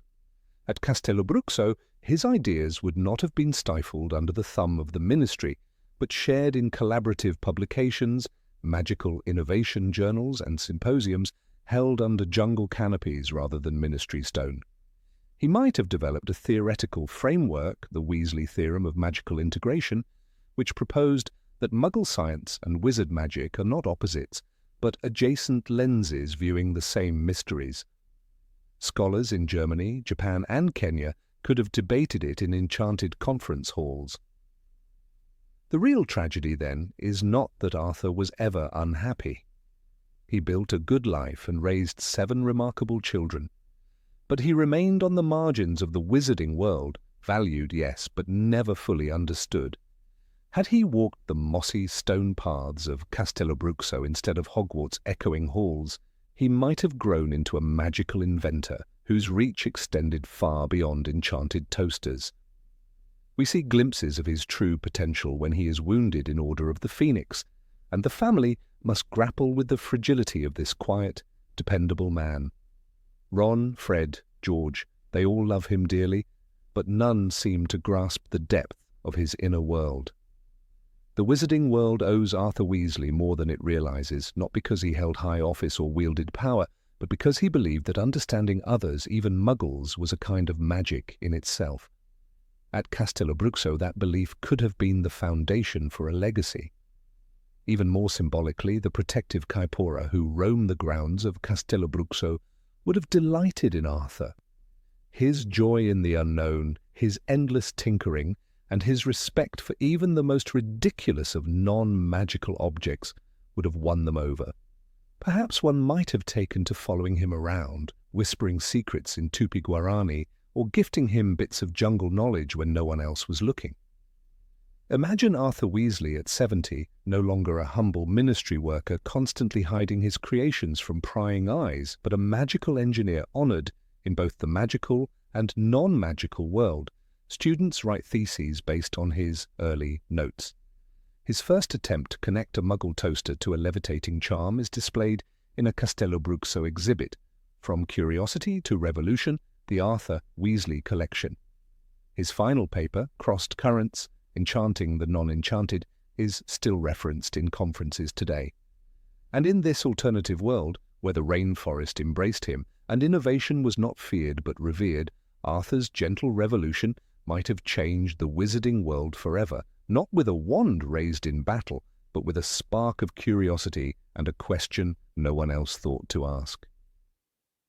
Number 25. Cedric Diggory, Mahoutokoro. Cedric Diggory was the kind of wizard whose presence lit up every corridor of Hogwarts long before the Tri-Wizard tournament cast its deadly shadow over his fate. Tall, athletic, and remarkably handsome, he was more than just a golden boy with a Quidditch broom. Beneath the surface of fame and admiration lay a character carved from the quiet virtues so often lost amid the noise of ambition, discipline, humility, honor. In Hogwarts he stood out like a statue of old in a cluttered modern museum. But what if he had studied not under the Gothic towers of Scotland, but beneath the lacquered eaves of Mahoutokoro, the revered magical school on the volcanic island of Minami Iwo Jima? Mahoutokoro was a place where tradition wasn't simply followed, it was revered with the reverence of scripture. The school's pale jade robes, which deepened in color as students progressed in mastery, symbolized growth not through competition, but through harmony. In a place where even flying was sacred, on enchanted storm petrels rather than firebolts, one can imagine how a boy like Cedric might have soared in ways far deeper than broomsticks allowed. His Quidditch skill would still have been celebrated, but perhaps more for its precision and elegance than raw victory. It is often said that Hogwarts molds the bold, the brave, and the broken. But Mahoutokoro shapes something else entirely, serenity through perfection. Cedric, whose dignity often bordered on the monastic, would have found in its ancient courtyards a world more suited to his inner rhythm. His adherence to fairness and moral compass, so evident when he demanded that Harry take the Triwizard Cup with him. "You take it! You should win! That's twice you've saved my neck in here," might have been a daily expectation, not an act of self-sacrifice. In Mahoutokoro, such acts weren't extraordinary. They were expected. It is no surprise that Mahoutokoro held the lowest record of dark magic practitioners among magical schools in the modern age, not because darkness didn't exist, but because discipline and transparency acted as silent guardians. Cedric, whose robes would have surely shimmered to a deep, iridescent jade within his first years, would have stood as the epitome of this silent strength. At Hogwarts he was admired, at Mahoutokoro he might have been venerated. In contrast, Hogwarts, with all its charm and chaos, was built on contradiction. The very walls of the castle buzzed with mystery and unpredictability. Teachers like Snape judged with prejudice. Ghosts mourned their own pasts. Danger and discovery waltzed together at every feast. For a soul as finely tempered as Cedric's, such volatility may have eventually become a burden. He was not a boy who courted chaos. He was a boy who sought to tame it with discipline, calmness, and unwavering decency. One might wonder what the Triwizard Tournament would have looked like had he never competed at all. No cup, no graveyard, no fatal meeting with Lord Voldemort, no father crying over his body with a voice that cracked the world's heart. "That's my son, that's my boy." Amos Diggory's wail echoed through the pages of Goblet of Fire like a tolling bell for innocence lost. But Mahoutokoro did not take part in the Triwizard Tournament. Its students, though brilliant, walked other paths, those of mastery rather than spectacle. Imagine Cedric mastering wandless incantations beneath cherry trees in full bloom, or perfecting calligraphy charms on scrolls handed down through generations of Japanese wizards.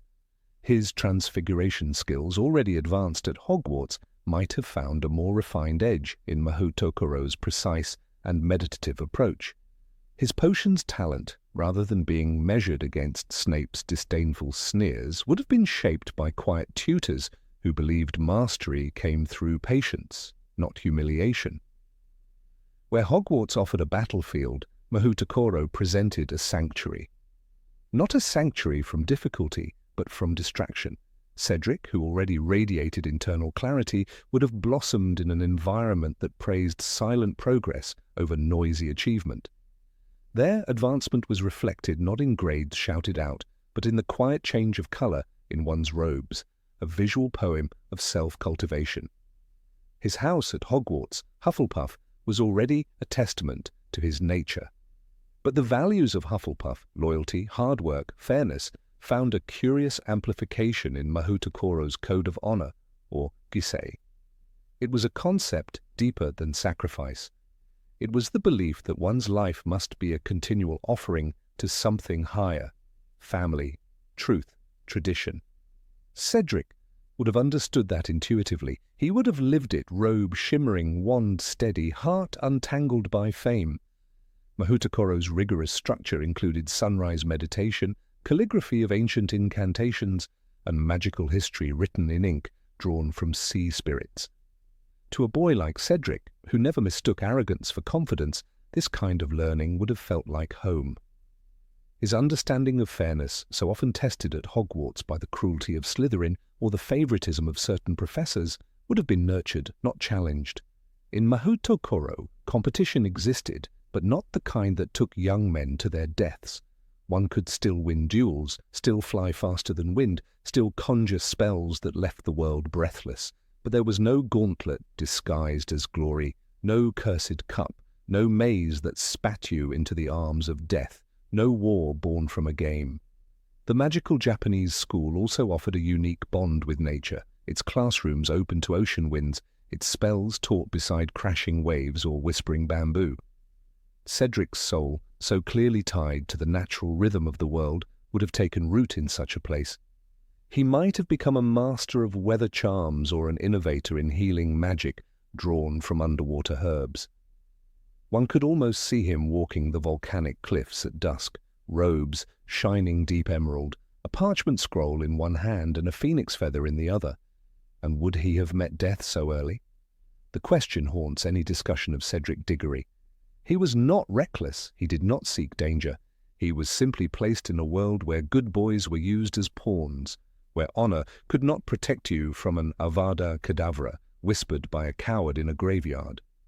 Perhaps in Mahoutokoro, the only graveyards he'd visit would be ancient and ceremonial, filled with incense and respect, not betrayal, and blood. In many ways, Cedric represented what the wizarding world needed more of, gentleness forged in strength. But such souls are often out of step with their era. Hogwarts, in the years leading to the Second Wizarding War, was a place preparing warriors, Cedric was a guardian. He wasn't built for war, he was built for wisdom. Even his relationship with Cho Chang, tender and shy, reflected a kind of courtship, forgotten in an age of duels and dark marks. At Mahoutokoro, love was often expressed through the giving of tokens blessed by ancestors or poems that were more spell than speech. Cedric's soul would have thrived in such an environment where vulnerability was not weakness and strength not measured in kill counts or wand flicks. The tragic beauty of Cedric's life is how much was left unexplored. The boy who tried to help others, who led by example, who showed courage without arrogance, died for being in the wrong place at the wrong time. But in Mahoutokoro there might have been no wrong time, no rigged tournament, no cup-turned portkey, no graveyard. One cannot change the past.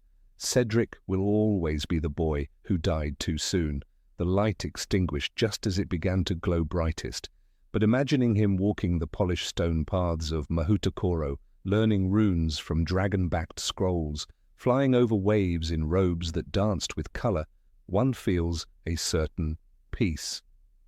It is a vision where Cedric Diggory lives, not as a memory etched in tears, but as a legend whispered in wind, as a name carved in sacred jade.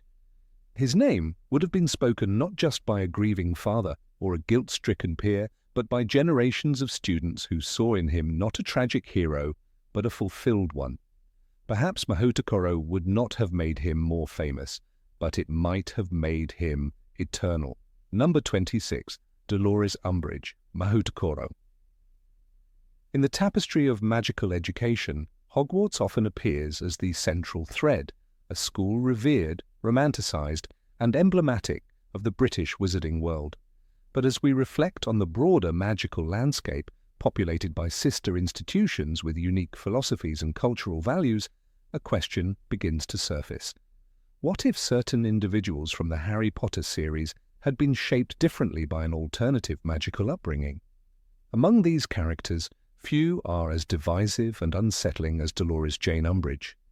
Her presence at Hogwarts felt not only disruptive, but profoundly dissonant, as though she was stitched into a story she was never meant to be part of.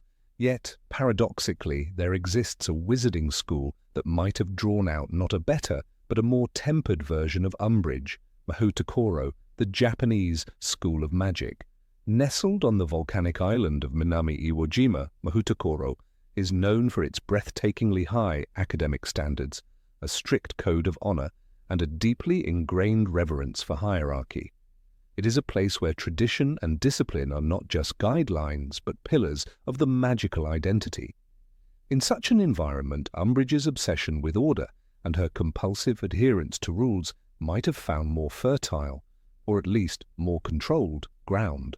Where Hogwarts fosters individualism, creativity, and often a chaotic sense of justice, Mahoutokoro demands respect, conformity, and spiritual duty. These values would not have clashed with Umbridge's nature. In fact, they may have shaped it differently. Dolores Umbridge's Hogwarts years remain largely unchronicled in the main texts, but we know she was sorted into Slytherin. Her later behavior, marked by sadistic tendencies, pettiness, and a deep thirst for control, was not necessarily born from her house affiliation, but from a deep-seated insecurity masked by authoritarianism. At Hogwarts, her hunger for power was met with little spiritual resistance. The school allowed her to rise through bureaucratic channels unchecked, first within the ministry, and later in the school itself during her tenure as High Inquisitor. The lack of a moral framework around authority left her unchecked. She learned that control was a weapon, not a responsibility. Mahoutokoro, however, intertwines power with accountability. From a young age, students are taught that magical ability is not a means to dominate, but to preserve balance. Their uniforms, enchanted to reflect academic achievement and moral standing, would have served as a constant reminder of integrity. It's difficult to imagine Dolores being publicly marked for dishonor without confronting her behavior. Had she studied at Mahoutokoro, her pink cardigan might have dulled to the shameful white of a student who has violated the school's strict code. That public exposure, in a culture deeply concerned with face and honor, could have become a turning point for a young, insecure Umbridge. More than Hogwarts, Mahoutokoro holds students to standards that are not merely academic, but spiritual. Students who dabble in the dark arts do not just risk expulsion, they risk the permanent tarnishing of their robes and their family honor. The Japanese magical community does not separate power from duty. The authority figures she would have studied under, stern, principled masters of craft and spirit, might have cultivated in her a very different relationship with power. Imagine her under the watchful eye of Headmistress Ishikawa Noriko, a legendary Mahoutokoro figure known for balancing discipline with moral clarity. In such a presence, Dolores might have learned that control must serve a greater harmony, not her ego. The contrast becomes starker when we remember how, at Hogwarts, her mentors and colleagues at the ministry, like Cornelius Fudge, fostered her cruelty by rewarding her obedience. At Mahoutokoro, such sycophancy would have been unacceptable. Students are expected to think within the order, but never to sacrifice integrity for ambition. The very structure of Mahoutokoro could have placed early limitations on Dolores's worst tendencies.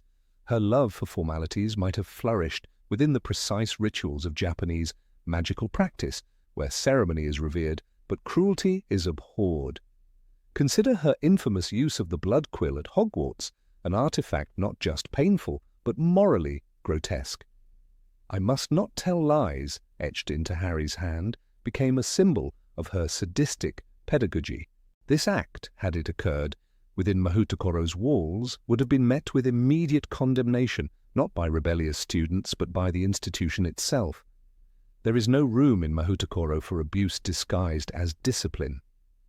The school's founders, whose spirits are said to linger on sacred grounds, are believed to curse those who exploit magic to harm others. It's a myth, perhaps, but a myth that shapes behavior. Moreover, Umbridge's contempt for magical creatures, half-breeds, and those she deemed impure was tolerated, even encouraged, within certain circles at the ministry.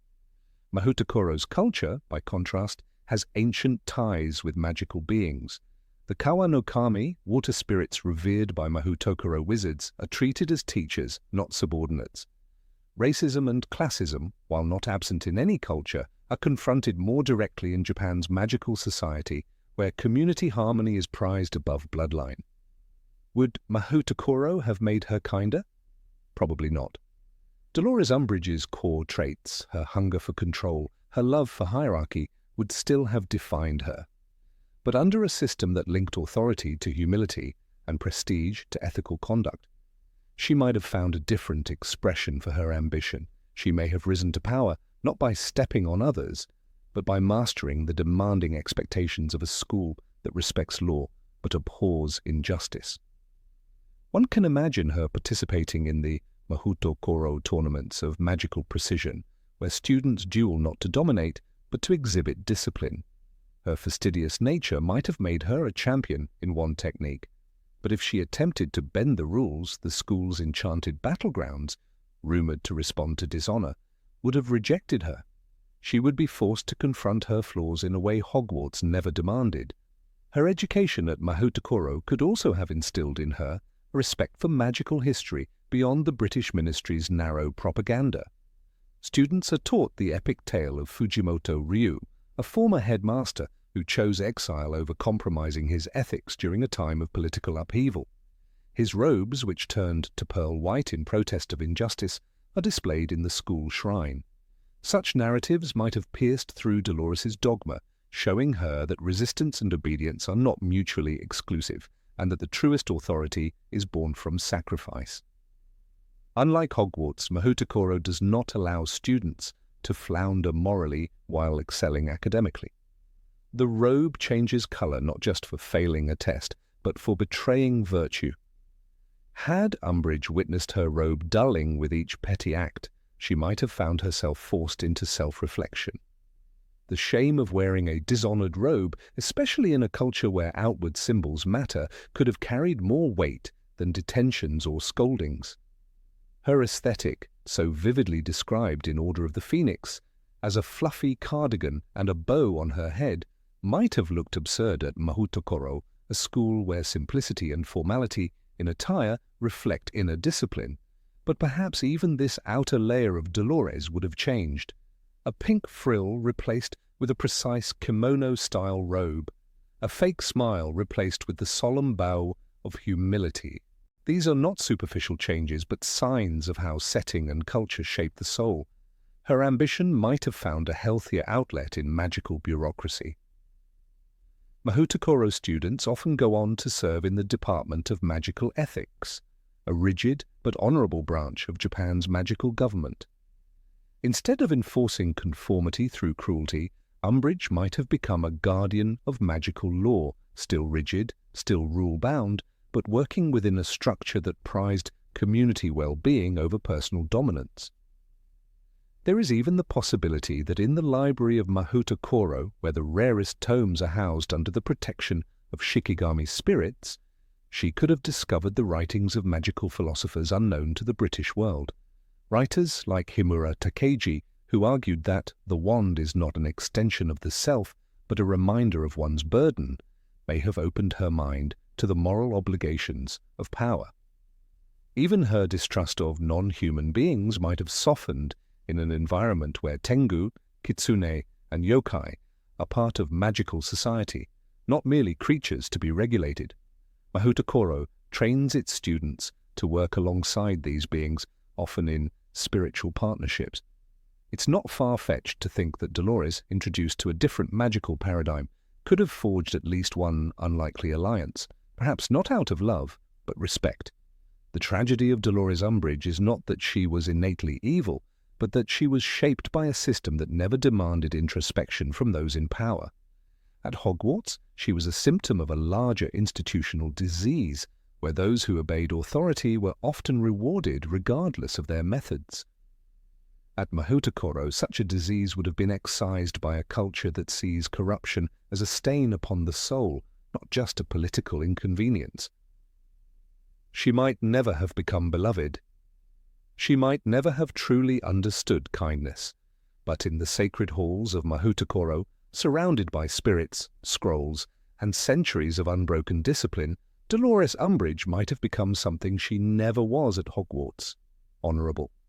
And in that version of the world, perhaps her story would not have ended in disgrace, but in solitude and respect, a quiet enforcer of law, not its abuser.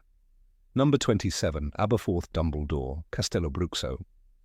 Aberforth Dumbledore was never a man of speeches, of grandeur or grand plans. He did not dazzle classrooms with transfigurations, nor did he pen complex treatises on magical theory. He was not, as many would say, a Hogwarts type. While his older brother, Albus, was ascending to positions of power and fame, Aberforth found peace in the quietness of the natural world, in the companionship of goats, and in the rustic simplicity of the Hog's Head Inn. It is easy to imagine him not thriving within the stone walls of Hogwarts, not among those towers filled with ambition, rivalries, and burdensome expectations. Instead, one can clearly picture Aberforth walking barefoot through the humid forest grounds of Castelobruxo, South America's hidden magical school, nestled in the Amazon, where wizards live in harmony with the wild and the magical. While Albus rose to power through intellect and charisma, Aberforth remained behind, quiet and watching, his bond with his family as fractured as the mirror that would one day help Harry Potter find his way back to the truth. Aberforth did not enjoy reading. This much we know from the Order of the Phoenix, where he was described as someone who had always preferred action over theory. "My brother has always been cleverer than me," he once told Harry. "Knew the tricks people do with words, knew how to twist them." Words were weapons in Albus's hands. Aberforth chose silence and sincerity. He was not, and never wanted to be, a chess master in some grand political game. At Castelobruxo, his strengths would not have been overshadowed by expectations.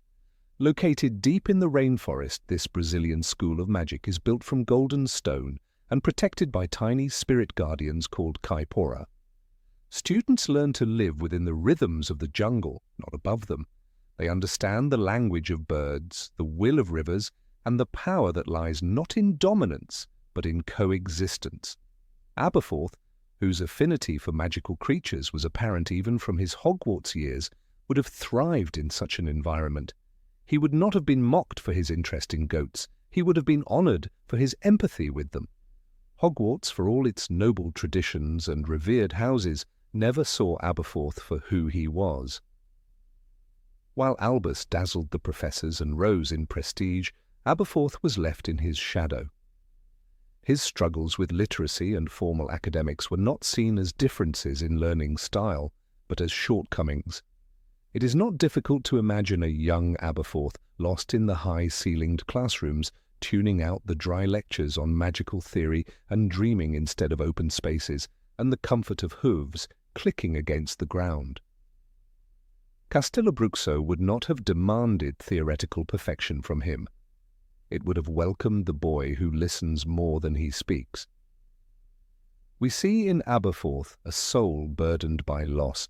His relationship with his sister, Ariana, is at the heart of his life story. He loved her fiercely, sought to protect her from the world, and watched helplessly as she became a casualty in the ideological battles of others. Albus sought answers in books, in Grindelwald, in revolution. Aberforth sought to keep Ariana safe, to preserve the little light that remained in their shattered family. That protective instinct, grounded in reality rather than fantasy, would have made him a revered figure among the guardians of Castelobruxo, who treasure the bond between wizard and creature, between protector and forest. The magical fauna of South America, as detailed in Fantastic Beasts and Where to Find Them, includes creatures like the Grafhorn, Snidget, and the feared Nundu, which only the most attuned and empathetic witches and wizards can approach. Aberforth, with his innate respect for life and lack of ego, might have become one of the rare wizards able to walk among these beings without conflict. He would not have tried to tame them, but to understand them. In doing so, he would have found the kind of companionship he never seemed to find among people. There is a sadness that follows Aberforth through the Harry Potter series, not just because of his family's tragedy, but because he always seemed like a man out of place.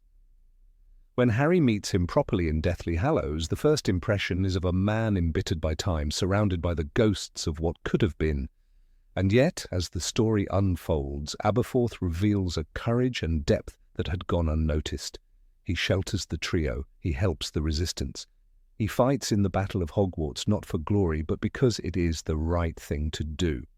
One imagines him, had he been shaped by another school, emerging sooner as a figure of wisdom rather than a grumpy bartender. At Castelobruxo, Aberforth's natural empathy could have flourished. The school is known for its emphasis on magizoology and herbology. Professors there are more likely to teach under the open canopy than within lecture halls. Lessons are not drawn from books, but from the behavior of animals, from the rhythm of jungle life, from the pulse of the earth itself. A young Aberforth, allowed to learn through his senses and instincts, might have grown up not seeing himself as inferior to his brother, but simply different. And perhaps that would have changed everything. The Dumbledore family was one of constant comparison. Even in adulthood, Aberforth could never fully step out from Albus's shadow. Albus was a headmaster, a war hero, and a visionary. Aberforth was a man with goats and a pub. But what if the world had recognized his value earlier?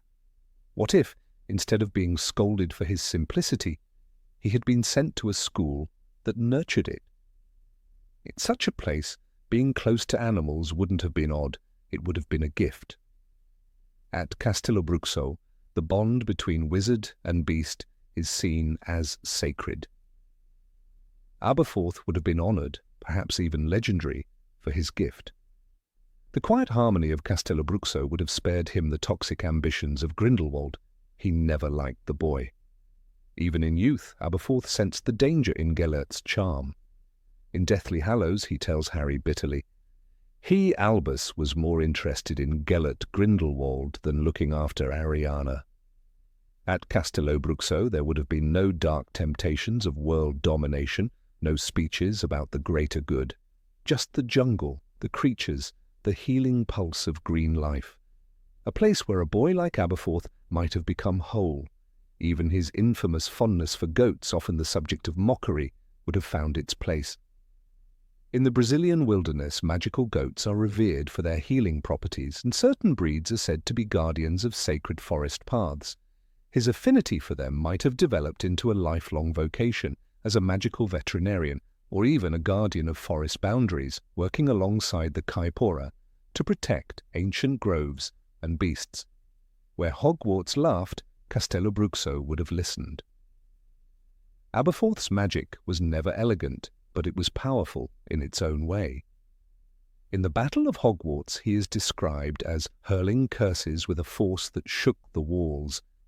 He did not need Latin incantations or elaborate wand work to make himself known. His strength came from raw feeling, from rage, from love, from grief. At Castelobruxo, where the magic is tied to emotion and instinct as much as knowledge, he might have learned to channel these feelings not only into dueling, but into healing, protecting, understanding. When Harry looks at Aberforth's eyes in the final book, he sees something unexpected. They were blue like Albus's, but they were not the same. The light in them was not the same. It is a haunting line. Two brothers, same eyes, different souls. One burned with ambition, the other bore scars. But perhaps if Aberforth had been allowed to grow in a different soil, he would not have had to carry so many wounds. Perhaps his eyes would have had peace in them, not just sorrow. One can imagine a moment, deep in the jungle, where a young Aberforth might have stumbled upon an injured creature, a thunderbird with a wounded wing, or a forest spirit tangled in vines. And in helping it, without spellbooks or lectures, simply through kindness and instinct, he might have discovered his magic. Not the magic of cleverness, but of connection. In that world, there would have been no detentions for feeding goats. No shame for a boy who would rather speak to animals than to people. Only understanding. Castelobruxo is not a place of perfect order. It breathes, it pulses, it changes with the forest. It requires its students to adapt, to listen, to grow in unexpected ways. Aberforth, whose magic came from survival and devotion rather than theory, would have grown strong in such soil.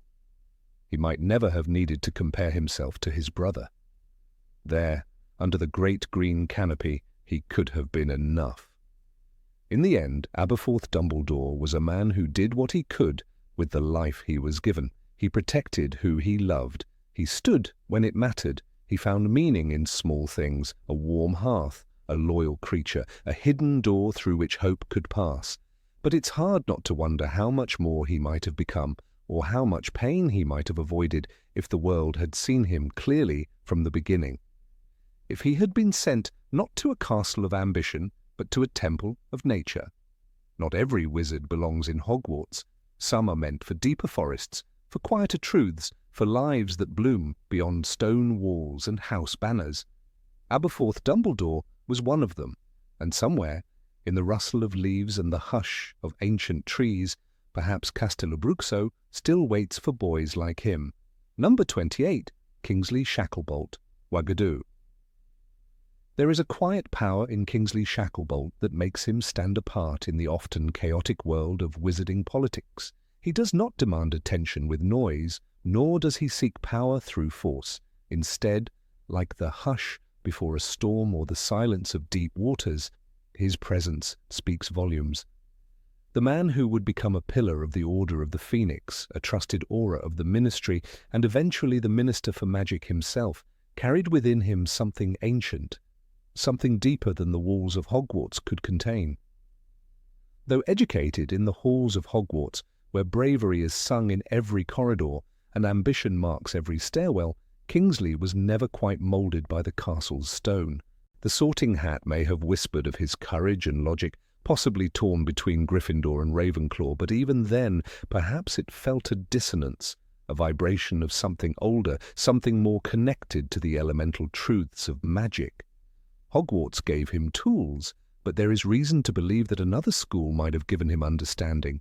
Uagadou, the largest wizarding school in Africa, sits atop the mountains of the moon and watches the stars in silence. It is not carved from stone, but shaped from mist and rock, and its magic is older than any British incantation.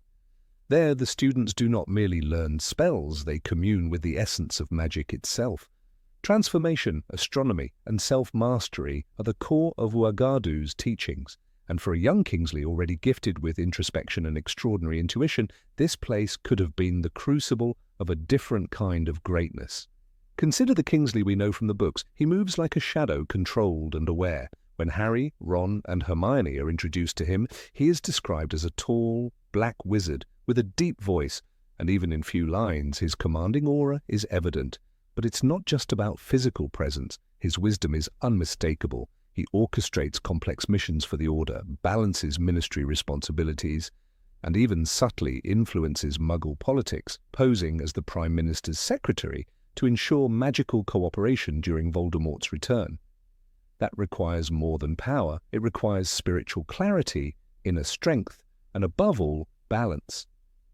These are exactly the qualities Uagadou seeks to cultivate. The African school does not use wands as obsessively as its European counterparts. Instead, its students specialize in wandless magic, summoning forces through gesture and intent. Kingsley's own style hints at a deep well of magical control that would thrive under such discipline.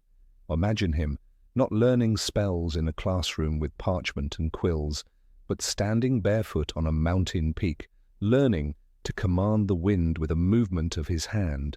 Imagine him learning transfiguration, not as a skill, but as a philosophical truth. That change begins from within. In Harry Potter and the Order of the Phoenix, Kingsley devises the plan to protect Harry using a decoy strategy, sending multiple Potters flying through the night sky. It's a brilliant tactical move, but what's more impressive is his faith in others, his leadership without ego. Dumbledore's man through and through, he once says. But the truth is, Kingsley follows no one blindly. He leads with purpose and calm, often stepping into conflict not as a warrior, but as a harmonizer. Uagadou's students are said to communicate through dream messages, projections into the subconscious minds of others. It's a form of magic, rare and subtle, requiring mental clarity and emotional discipline. This is not magic for the reckless. It is a form of communion. One can easily picture Kingsley mastering this art, his thoughts entering a dream not to manipulate, but to guide. In such teachings, his gift for silent authority would deepen, his intuition sharpen.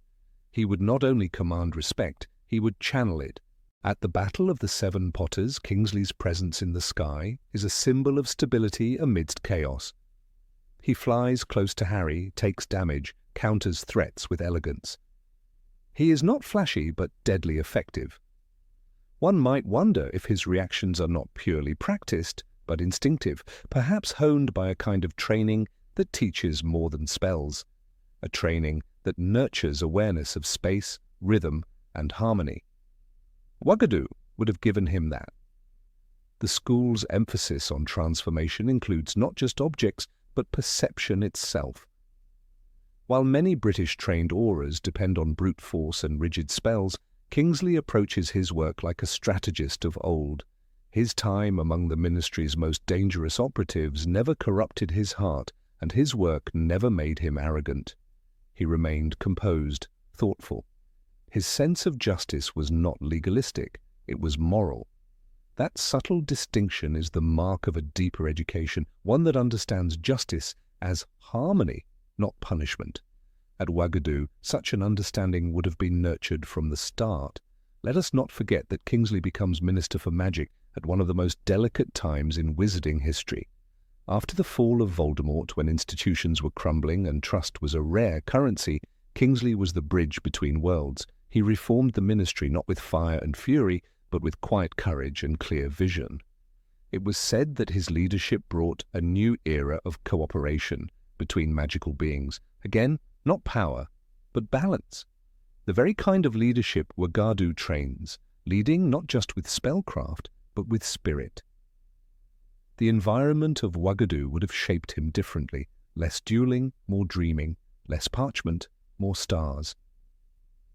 Kingsley might have learned to see magic in the rustling of leaves or the rhythm of rainfall. There is power in such teachings, a power Hogwarts never offered. When Ron asks if the ministry is still infiltrated, Kingsley replies, "No, we've flushed them out. It's a new ministry now." The clarity with which he speaks, the certainty without pride, hints at a man who sees beyond systems. He sees people. During his time with the Muggle Prime Minister, Kingsley manages to appear utterly in control, shielding both worlds with grace.